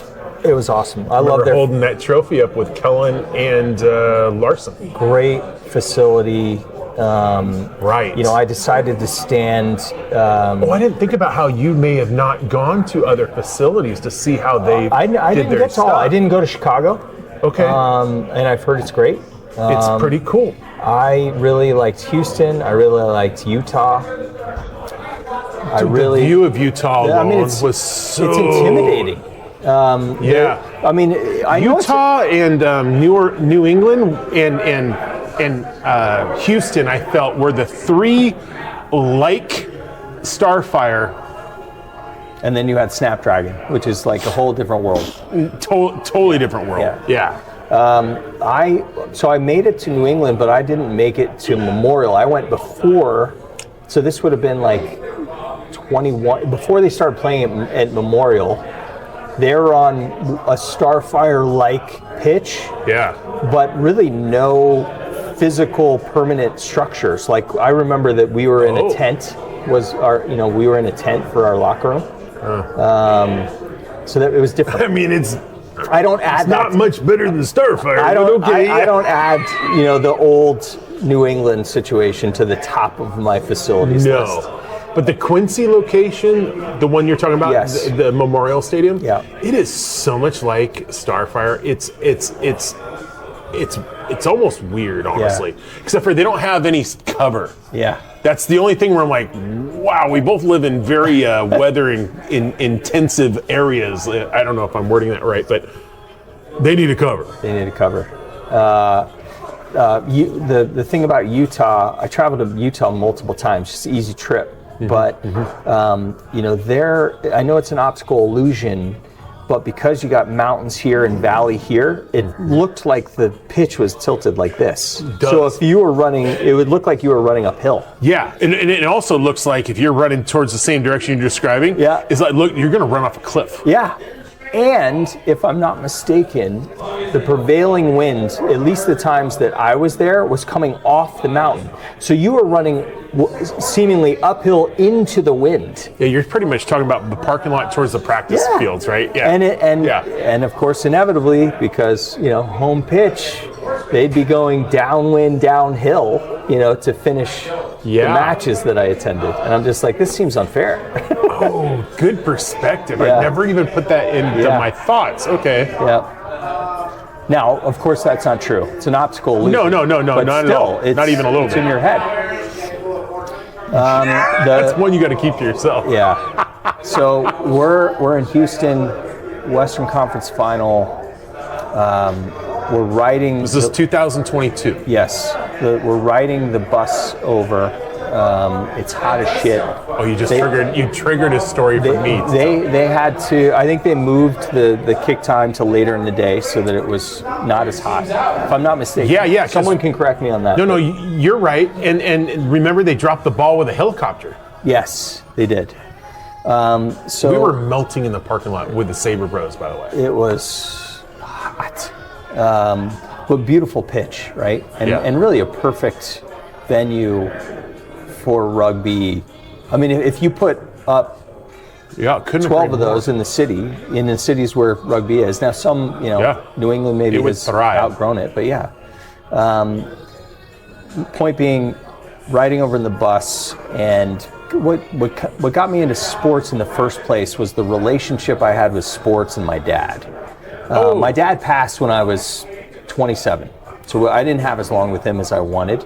But we had this incredible relationship where we would watch Bronco games. We just bonded over sports. And for whatever reason, I got in my head that any lead up to sports, which is probably why I was a game director, which is probably why I moved to the front and center for the national anthem, all that lead up reminded me of my dad. And I don't know if anyone knows this, a few of the Seawolves staff do, but inevitably, if for the national anthem, I think of my dad and I get really prideful and I cry. Almost Nothing every wrong with time the national anthem plays at a sporting event, I cry because it just triggers that thing. Like Which is a lock in. happiness at the end of the day. Yeah, absolutely. Not sadness. Yeah, for Right. sure. It's that anticipation. It's just like bubbling up. It's like, out your eyes. And then you're like, little tears of fun, Yep. excitement. Oh, I see you. Yeah. And I've done it, having worked in so many sports and been to so many events. I've cried at national anthems so many times that I learned that I would need to stand by myself, because if I'm with a group of people and they see me cry, hey, are you okay? Like it ruins the moment, you know? Right. Oh, are you all right? Do you want a tissue? No, this is a really healthy moment, actually. Just let this happen. Yes. You know, it'll pass. It's so. That's what I love about sports, man. It's everyone has their thing, right? A beautiful pass, a perfect boot, just precision, speed, physicality, and I like all those things too. But for whatever reason, I hit my pinnacle like right before any sporting event starts. Outside looking in, now that we've had this discussion, I can totally understand why, because your job is really like, it really, at that point, peaks. Yeah. Because now you don't have to be in the spotlight. You don't have to control everything. Yep. Now the game is actually happening, or gonna happen within minutes. Yep. And you're like, I get to catch my breath for 2 seconds There's until we got to pick up after this thing and see what's going on during halftime and the water break and blah, blah, blah, blah, blah. Yep. But like, I get 20 minutes of fucking peace. Yep. That's when I would go chug a beer. I don't blame you. Because blame you at all. most of job done. Yes. Boom, get in the mindset. Especially when it takes you an entire day to build up to this moment. Yeah. Yeah, that's right. I mean, I say a day of physical work, weeks of mental, if not months of mental. Yeah. So I think I didn't tell the end of the story. Riding over on the bus and started thinking about the national anthem, and I knew a helicopter was going to drop the ball, and all the excitement and creativity that comes into starting this clash of titans, right? Yeah. And I started crying on the bus. and I think I was sitting next to Kimmerer. And, oh, really? And I had sunglasses because of how hot it was, so I put the sunglasses on and I just faced the window and let it happen. But I was kind of like shuddering, and I'm sure he's Feeling just like, dude, what's going on? He didn't interrupt. He was just like, let Brian do what he's doing. Yeah, and we've all learned that, especially in sport, that you just let your buddy, mate, whatever you refer to it as, just have their moment. Yeah. If it goes too long, then you know to jump in or something, or at least address the situation. But with you. Well, you would see me. With you. You would see me, half sprinting on the top of the grandstands with my red face, and you'd be like, I'm gonna leave Brian alone. I knew when Brian had the red face, it was like, don't touch him, let him run. You okay, buddy? Yeah. No. It's like a deer in the wild. Just observe and watch. Yeah, just hang out. No. I got a story that you were my hero, much like your daughter. So there we were in Austin. Yes. That was, I knew I'd trigger your memory. Yeah. So there we were in Austin, and that was a fun trip, by the way, with the exception of the loss. Oh, yeah. The experience in itself was just interesting stadium in Austin. in the middle of a race. Middle of a racetrack. Yeah. Middle of nowhere either, by the way. For sure. I remember Kevin Bell and I went, and I think it was the season before that. Anyways, and we had a hard time getting Ubers. We had like 3 or 4 Ubers cancel on us. Yeah. I'm surprised he let me forget that story. But so this time we're there. We got a tailgate. We have been billeted by the opposing team, one of the parents, Osberg's. Thank you. And we had a cookout or tailgate, barbecue, everything. And we're doing the ball exchange. This is 2022. Yeah. The wife quit her job, and I'm like, we're going to go on every game to the Seawolves, every home game, every away game, and we end up going to the freaking championship, right? I'm trying to watch my 4-letter words. Yeah. And it was exciting as. I mean, couldn't get more exciting. So we're in Austin, tailgate set up, grills are smoking, people are showing up, and I knew that we had the Rugby Network media group coming out with a camera and a microphone, and they're gonna put us on spot. Yeah. And I'm like, I was a bit intimidated by it, but at the same time, like, just like yourself, bring it. Let's see where this goes. I mean, nothing negative is going to happen. No. It's going to be nothing but publicity, for sure. And we're going to help. So I do, and at the time, the GM of the time, and I won't name his name just because I don't want to throw him under the bus too hard. You know who you are. And he said, "Oh yeah," because I would always bring the balls, get them all signed, like premeditated weeks in advance, so that way there was no last minute shenanigans, right? Because that's the last thing we need when we're planning for stuff. Yeah. And so he's like, "Hey, I didn't get it signed. I'm gonna get it signed. I'll bring it to the game." Yeah. I'm like, "Fantastic. Yeah. Why worry about it? He says he's gonna do it. I'm a man of my word. I assume everybody else is. And guess what didn't happen? He didn't even go to the game. Yeah. So I'm hitting up Flinny, and I'm like, I'm in the parking lot. All this is happening. The crews showed up, and I'm like, holy shit, I don't have a ball. Yeah. And it's like, and I don't even have a fake ball for everybody to sign to act like it's a ball, right? Yeah. And so I hit up Flinny, and I'm like, and thank you, by the way, because I was not nice. I was an asshole, to be honest. I don't remember you being an asshole. Oh, well, fantastic. Yeah. Even better, because like I'm always trying to watch my words, but at the same time, like when you're frustrated about something, it just rises to the top. Shade of red, shade of red. That's what was happening. Yeah. And so I hit up Flinny. I was like, "Hey, bro, do you know where so-and-so put the ball that's supposed to be signed?" Because, Flinny knows most everything. Yep. And he's like, "No, he didn't come on this trip, and I don't think there is one signed." I'm like, great. All my 4-letter words surface because it's Flinny and we can talk. Yeah. And I'm like, he's like, "I got a ball in the hotel, excuse me. But, that's across town." I'm like, "You got a key on you? I'll go get it." He's like, "Bro, no, I'm not BSing nobody, bro. I will go get that MFR right now, right?" And it's like, "Hold on, let me call Brian."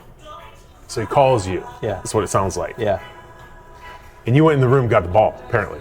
Yeah, so my end of this story. Oh no, I want to hear it. Which is a lot less complicated than your end of the story. And that is, thank God. I think my recollection is, I remember being on the bus to Austin's facility, and Flynn or someone hands me a signed ball and says, "Hey, Brian, when you Matt's in the parking lot." Because you guys had it signed on the way over. Yeah. That's what I understood. Yeah, I think it was signed on the bus. And so then it was handed to me, and he said, "Hey, when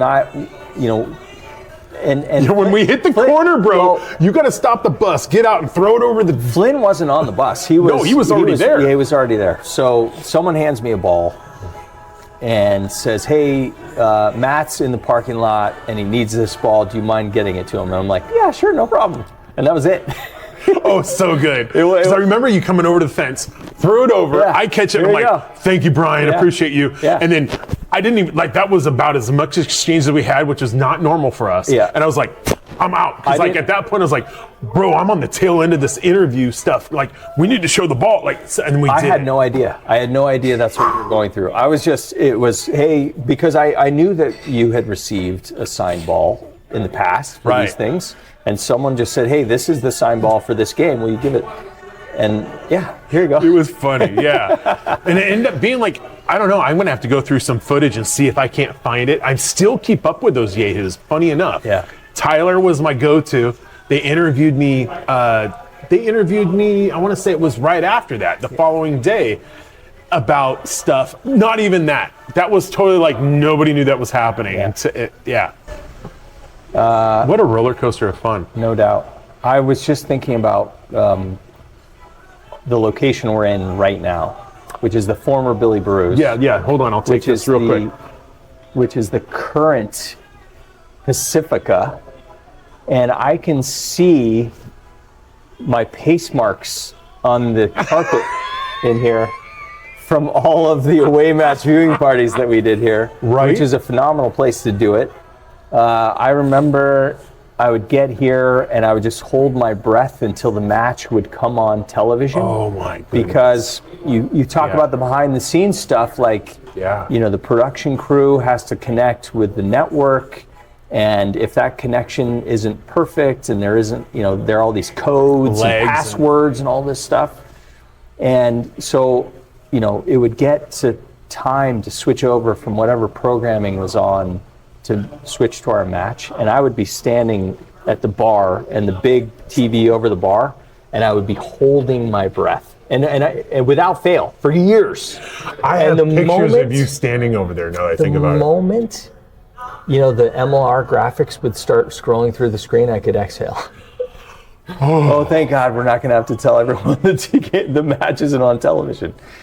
For any number, think about just all of the different connection points and people and phone numbers and did this happen 2 days ago or is it just happening now? Because we had those occasions. I know I'm going into another story, but we were at Wingdome in Kirkland. And the team was in Chicago, right? And there was a lightning delay. And I was there. You were there. Yeah. So we were. It was the first game in Chicago, 2023. Okay. Wow. So we're at Wingdome, packed house, and the match started, right? Yeah. Everything went on time. And they got to halftime. Yeah. And then lightning struck. So and they said, okay, well, we got to delay everything at least. I want to say it was 30 minutes, the first one. Yeah. They had some sort of rule in there. Yeah. And then if it hit again within 30 minutes, it was a 4-hour delay. And that was when it was I may be wrong on the details, but that's what it struck a second time within that 30 minutes. Yeah. So everybody's like, nope, done. Well, the teams wanted to play, of course, because they're animals. For sure. Right? The safety guidelines in the MLR rule book are very specific. Especially the Midwest, because that is chaos. But so the story from my side is we get to halftime and people are milling around and normally the volume would come up when the game started again and that would be the indication to stop your conversation and turn back to the match. And it didn't happen. It felt like a long time.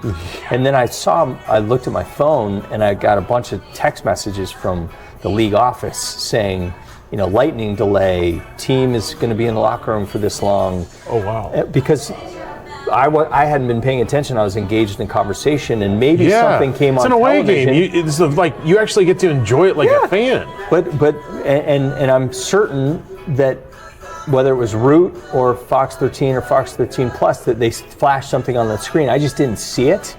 So I get these text messages, and I grab the bullhorn at Wingdome, and I'm just like, hey everyone, here's why you're watching Happy Days on the channel that our match is supposed to be on. It's because there's a lightning delay.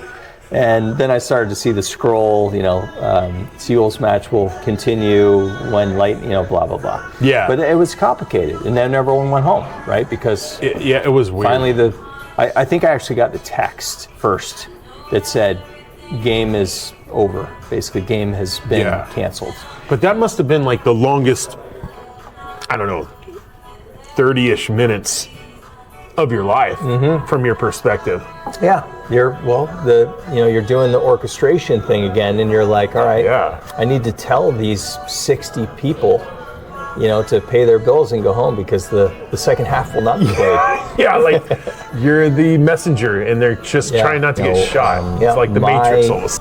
Final match at Starfire as CEO of the Seawolves was against Dallas in the Western Conference Final, and beautiful day, hot for Tukwila standards. And Dallas gave us everything that we wanted and then some, and somehow we were down late in the second half. Yeah, well, they were a good team. They were a good team. Yeah. Well, but they had beat us earlier in the season in Dallas. To have made it that far. And there are other things that I know that would tell me I can't say, but surprise.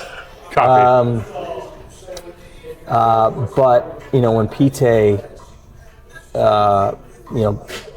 intercepted, scored.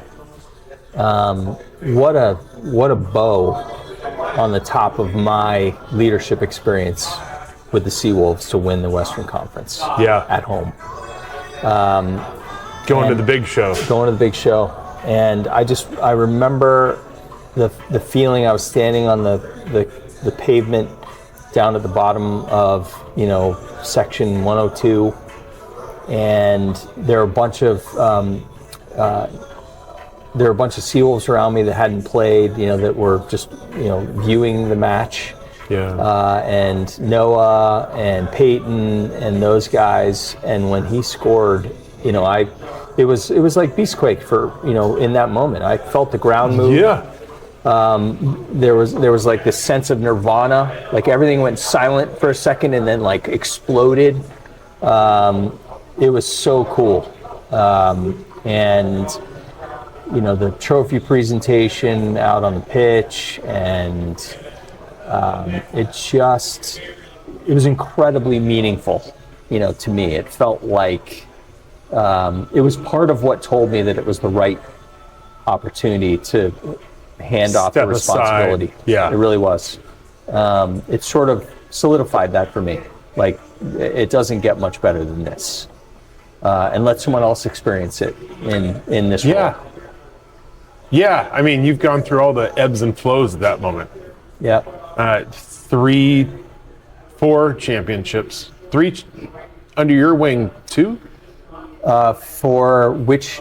So 18, 19, 22, and 24 is the years that Seattle made it to the final stage. Yeah, so 2 championships and then 2 championship appearances. Yes. But along those lines, my daughter's school is doing career day on Thursday.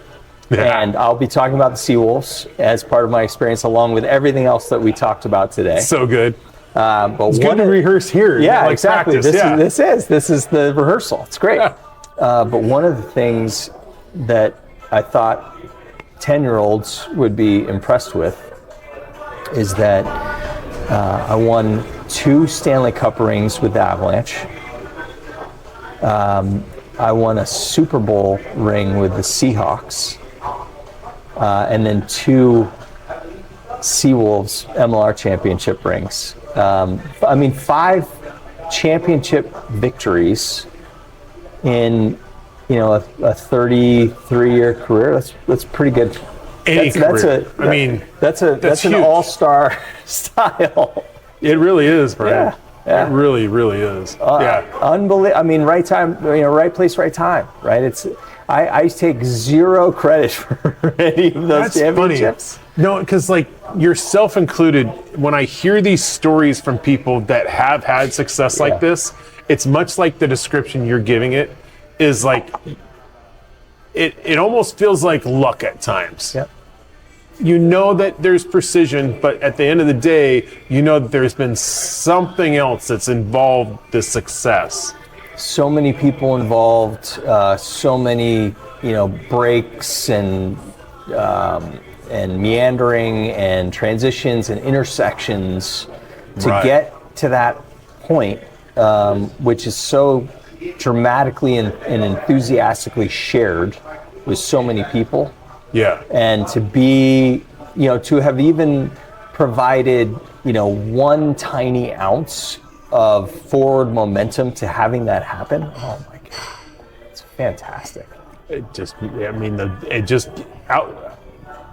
Over here, it's exciting. It's over here, I'm getting the good vibes. It's fun. Yeah. Thanks for sharing your story. Yeah. Is there anybody that you would like to give accolades to that helped you in your normally I do a rugby journey, but it's just your journey. Yeah. I mean, There's a laundry list. I'm gonna forget some people, which is the downside of it. But Joe for the '94 interview, which sort of shaped everything from that point forward. My supervisor, Paul. I'm over here like, can I grab a pen real quick? Like, let me tell you about this highlighter. Yeah, exactly. So good. Mike Arthur was a prominent figure in my Nuggets and Avalanche days. Mentor, big brother. Yeah. Those are huge when we're developing. Huge. Clearly influenced positively by Tim Lywicki and Sean Hunter at the Nuggets, and then obviously Todd, who is on a whole nother level from a sports perspective. He's top of the heap. Just a guru, huh? He really is. Yeah, the reigning champion. In whatever he does. Lucky to have learned from him. Adrian Hanauer and Bart Wiley at the Sounders. I mean, we were thicker than thieves, and we made a bunch of great things happen for that organization that continues. Shane Skinner and Adrian for giving me the opportunity to be involved with the Seawolves. The Prentices and Tom Barden and the Ackerleys, and from an investor and leadership perspective, but then Dylan Ross and I were incredible buddies, and did again when we talked about those intersections where just great things happen and problems are solved and momentum is created. He was one of those people for me. And now that I think about it, I just watched a golf cart drive by remotely. That was unique. Sorry, just squirrels. No, so when it comes to your boy, I mean, talk about you being a mentor to him. I mean, not taking away from who you're giving accolades to, because I knew you're towards the end there, but you mentored him, and look where he's an executive. He propelled to. Yeah, executive at the NHL league office. And that's Dylan Ross. Dylan awesome, Ross, brother. killing it. That's 99.9% him. Of course. And if I could, hopefully I gave him a nuance or a thought or you gave him an attitude. opportunity to do it, because in the beginning years, I'll leave it there. Yeah. But it wasn't easy for him to focus on his job all the time. He was pulled in different directions. He really was. He really was. He evolved quickly. He took the bull by the horns and just figured it out to the point where, and I'm thrilled that he moved to New York with his wife, and that they're thriving in that metropolis. But he could have easily run, the Seawolves had he stayed here and was on that path. Yeah. So good options for him. Yeah, set him up for the future, for sure. Absolutely. So he can have a very similar story to you at the end of the day, like one more stepping stone moving towards a direction. Yep.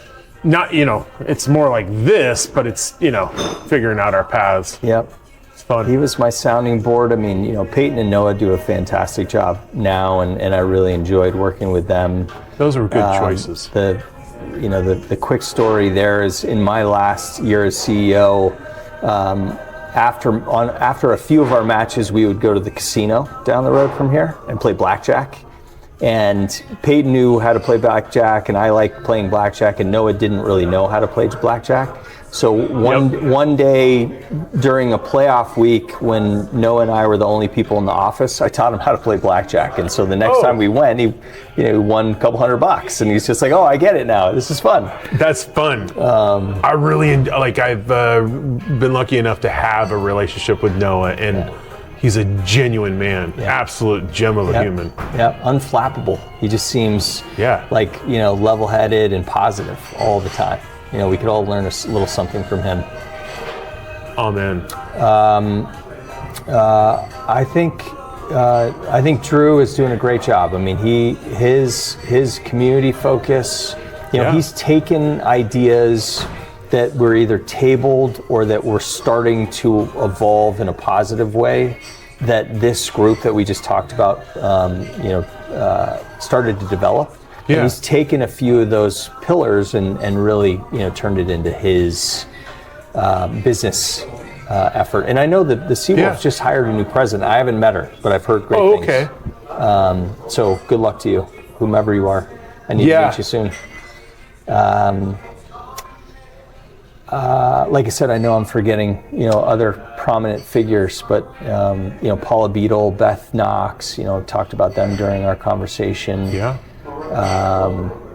Rob Johnson was the guy that hired me at the racetrack in Colorado, so, we had some fun. I'm just,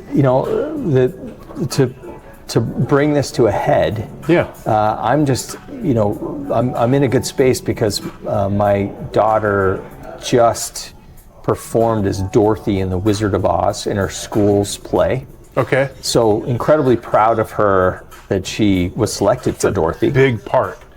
She had something like 178 lines that she had to memorize, and was cool as a cucumber. When I was a kid, I was an anxious kid. Like, I did well in school, but I shouldn't say only. I did well in school, but part of the drive was just my own sort of nervous anxiety about failing. Like that couldn't happen, so I would propel myself forward in other ways.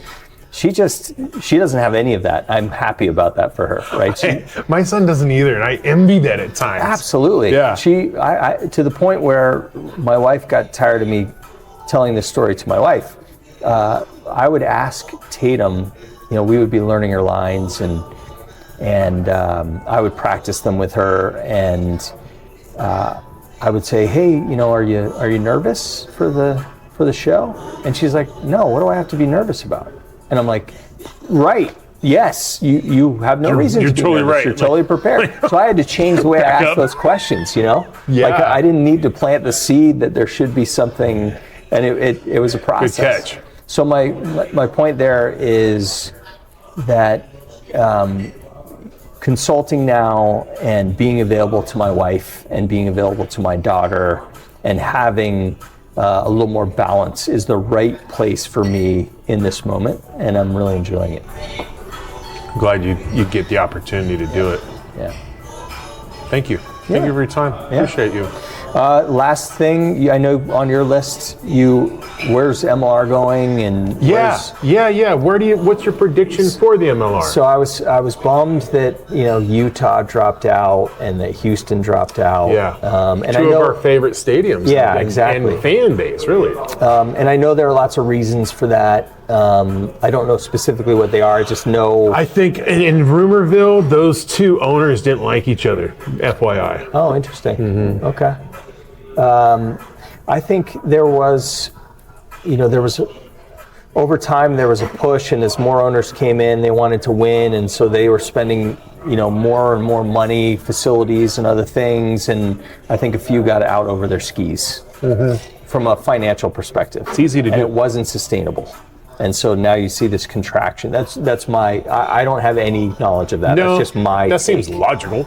And it's happened in so many other leagues that have, in their development. Yeah. I mean, there's a lot of, people go back to the NFL and actually study how that has developed and how it hit its hardships and 20 years apart. I think it was the 20s, maybe the 30s and the 50s or something like that, where they hit walls like this. Yep. I totally agree. So, there were some surprises coming into this season. The contraction at the league, leadership change. I think Mags, former CEO of the Free Jacks, is a great choice. Did you ever interact with him? Oh yeah, Mags and I know each other well, and it was one of those things where everyone's competitive, but Mags, we did what we did here, and we thought we created a special environment that I was really proud of. Mm-hmm. That said, the rugby culture, East Coast style, New England, beer gardens, music, Mags sort of took it to another level. And so I'm hoping he does that for every team in the MLR and the MLR itself. And I think he will. I think you're right. I think he's a good choice. With you on that thought. Yep. Yeah.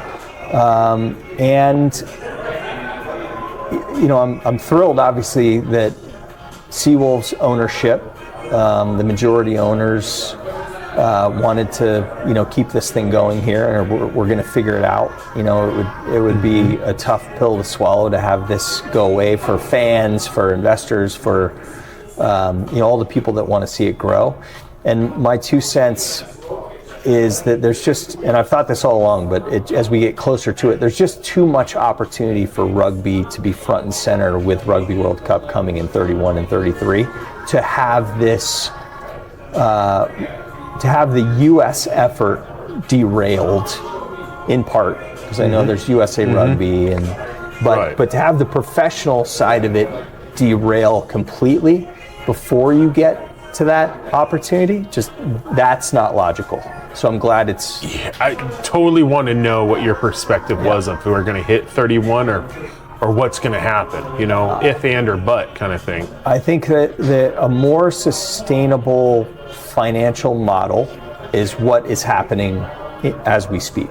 Mm-hmm. The determination of and the execution of a more sustainable, more equitable financial model, with the CBA, coming into play. I think it's, this is sort of the crux of how to. Everyone finally realized, all right, we gotta dig in, and we gotta make this sustainable. Yeah, so we gotta get to stop 31 and 33. Yeah, this isn't a hobby anymore, right? This is a business, and we need to run it like a business, and we can't have teams dropping out just because you decided to double your spend and you ran out of money. Come up with a plan. Yeah. Come up with a plan that financially is going to make sense for what you can accommodate over the next 10 years. And, I get the sense that that's what the Seawolves board has done, along with, New England and Chicago and so on and so forth. Right. Yeah. Right. DC, I'm hopeful. Anthem, and I'm hopeful. Because I like all these guys. That they're all rugby enthusiasts, and I think they would feel like it was a I don't want to say a failure, but they would be hurt personally if we don't get to that point with a rising MLR. Yeah. Man, I hope those feelings don't get hurt. Yeah. I mean, but all over here, it's all I can do is wish and hope. Yeah. Well, on my side, I'm continuing to connect dots for the Seawolves. Sponsorships, feeding, helping to identify money that is fed into that ecosystem. So you're still involved, are you not? Well, not officially. I want to see this succeed. So, when I run into someone that's curious about what the Seawolves are doing, they know that I'm a former CEO, and I want them to talk to the boots on the ground that are doing the things now. So, and that happens, right? I make an introduction, and something, good happens for the Seawolves or the fans, right? Right. And that's what, from my point of view, yes, I feel a responsibility to do that because of my care for the the brand and the fans and the players and ownership and coaching staff and so on and so forth. But ideally, making those connections for each other so that we all get to thrive is not a bad way to go. Yeah, your buy-in is 100%. Yeah. So there you have it. Thank you. Yeah, thank you. It's been fun. Enjoyed it. I don't think either one of us thought this conversation was going to go this long. No, you have a lot to edit. I do. Thanks for watching. Be sure to check out our other videos at youtube.com/Rugby100 Club.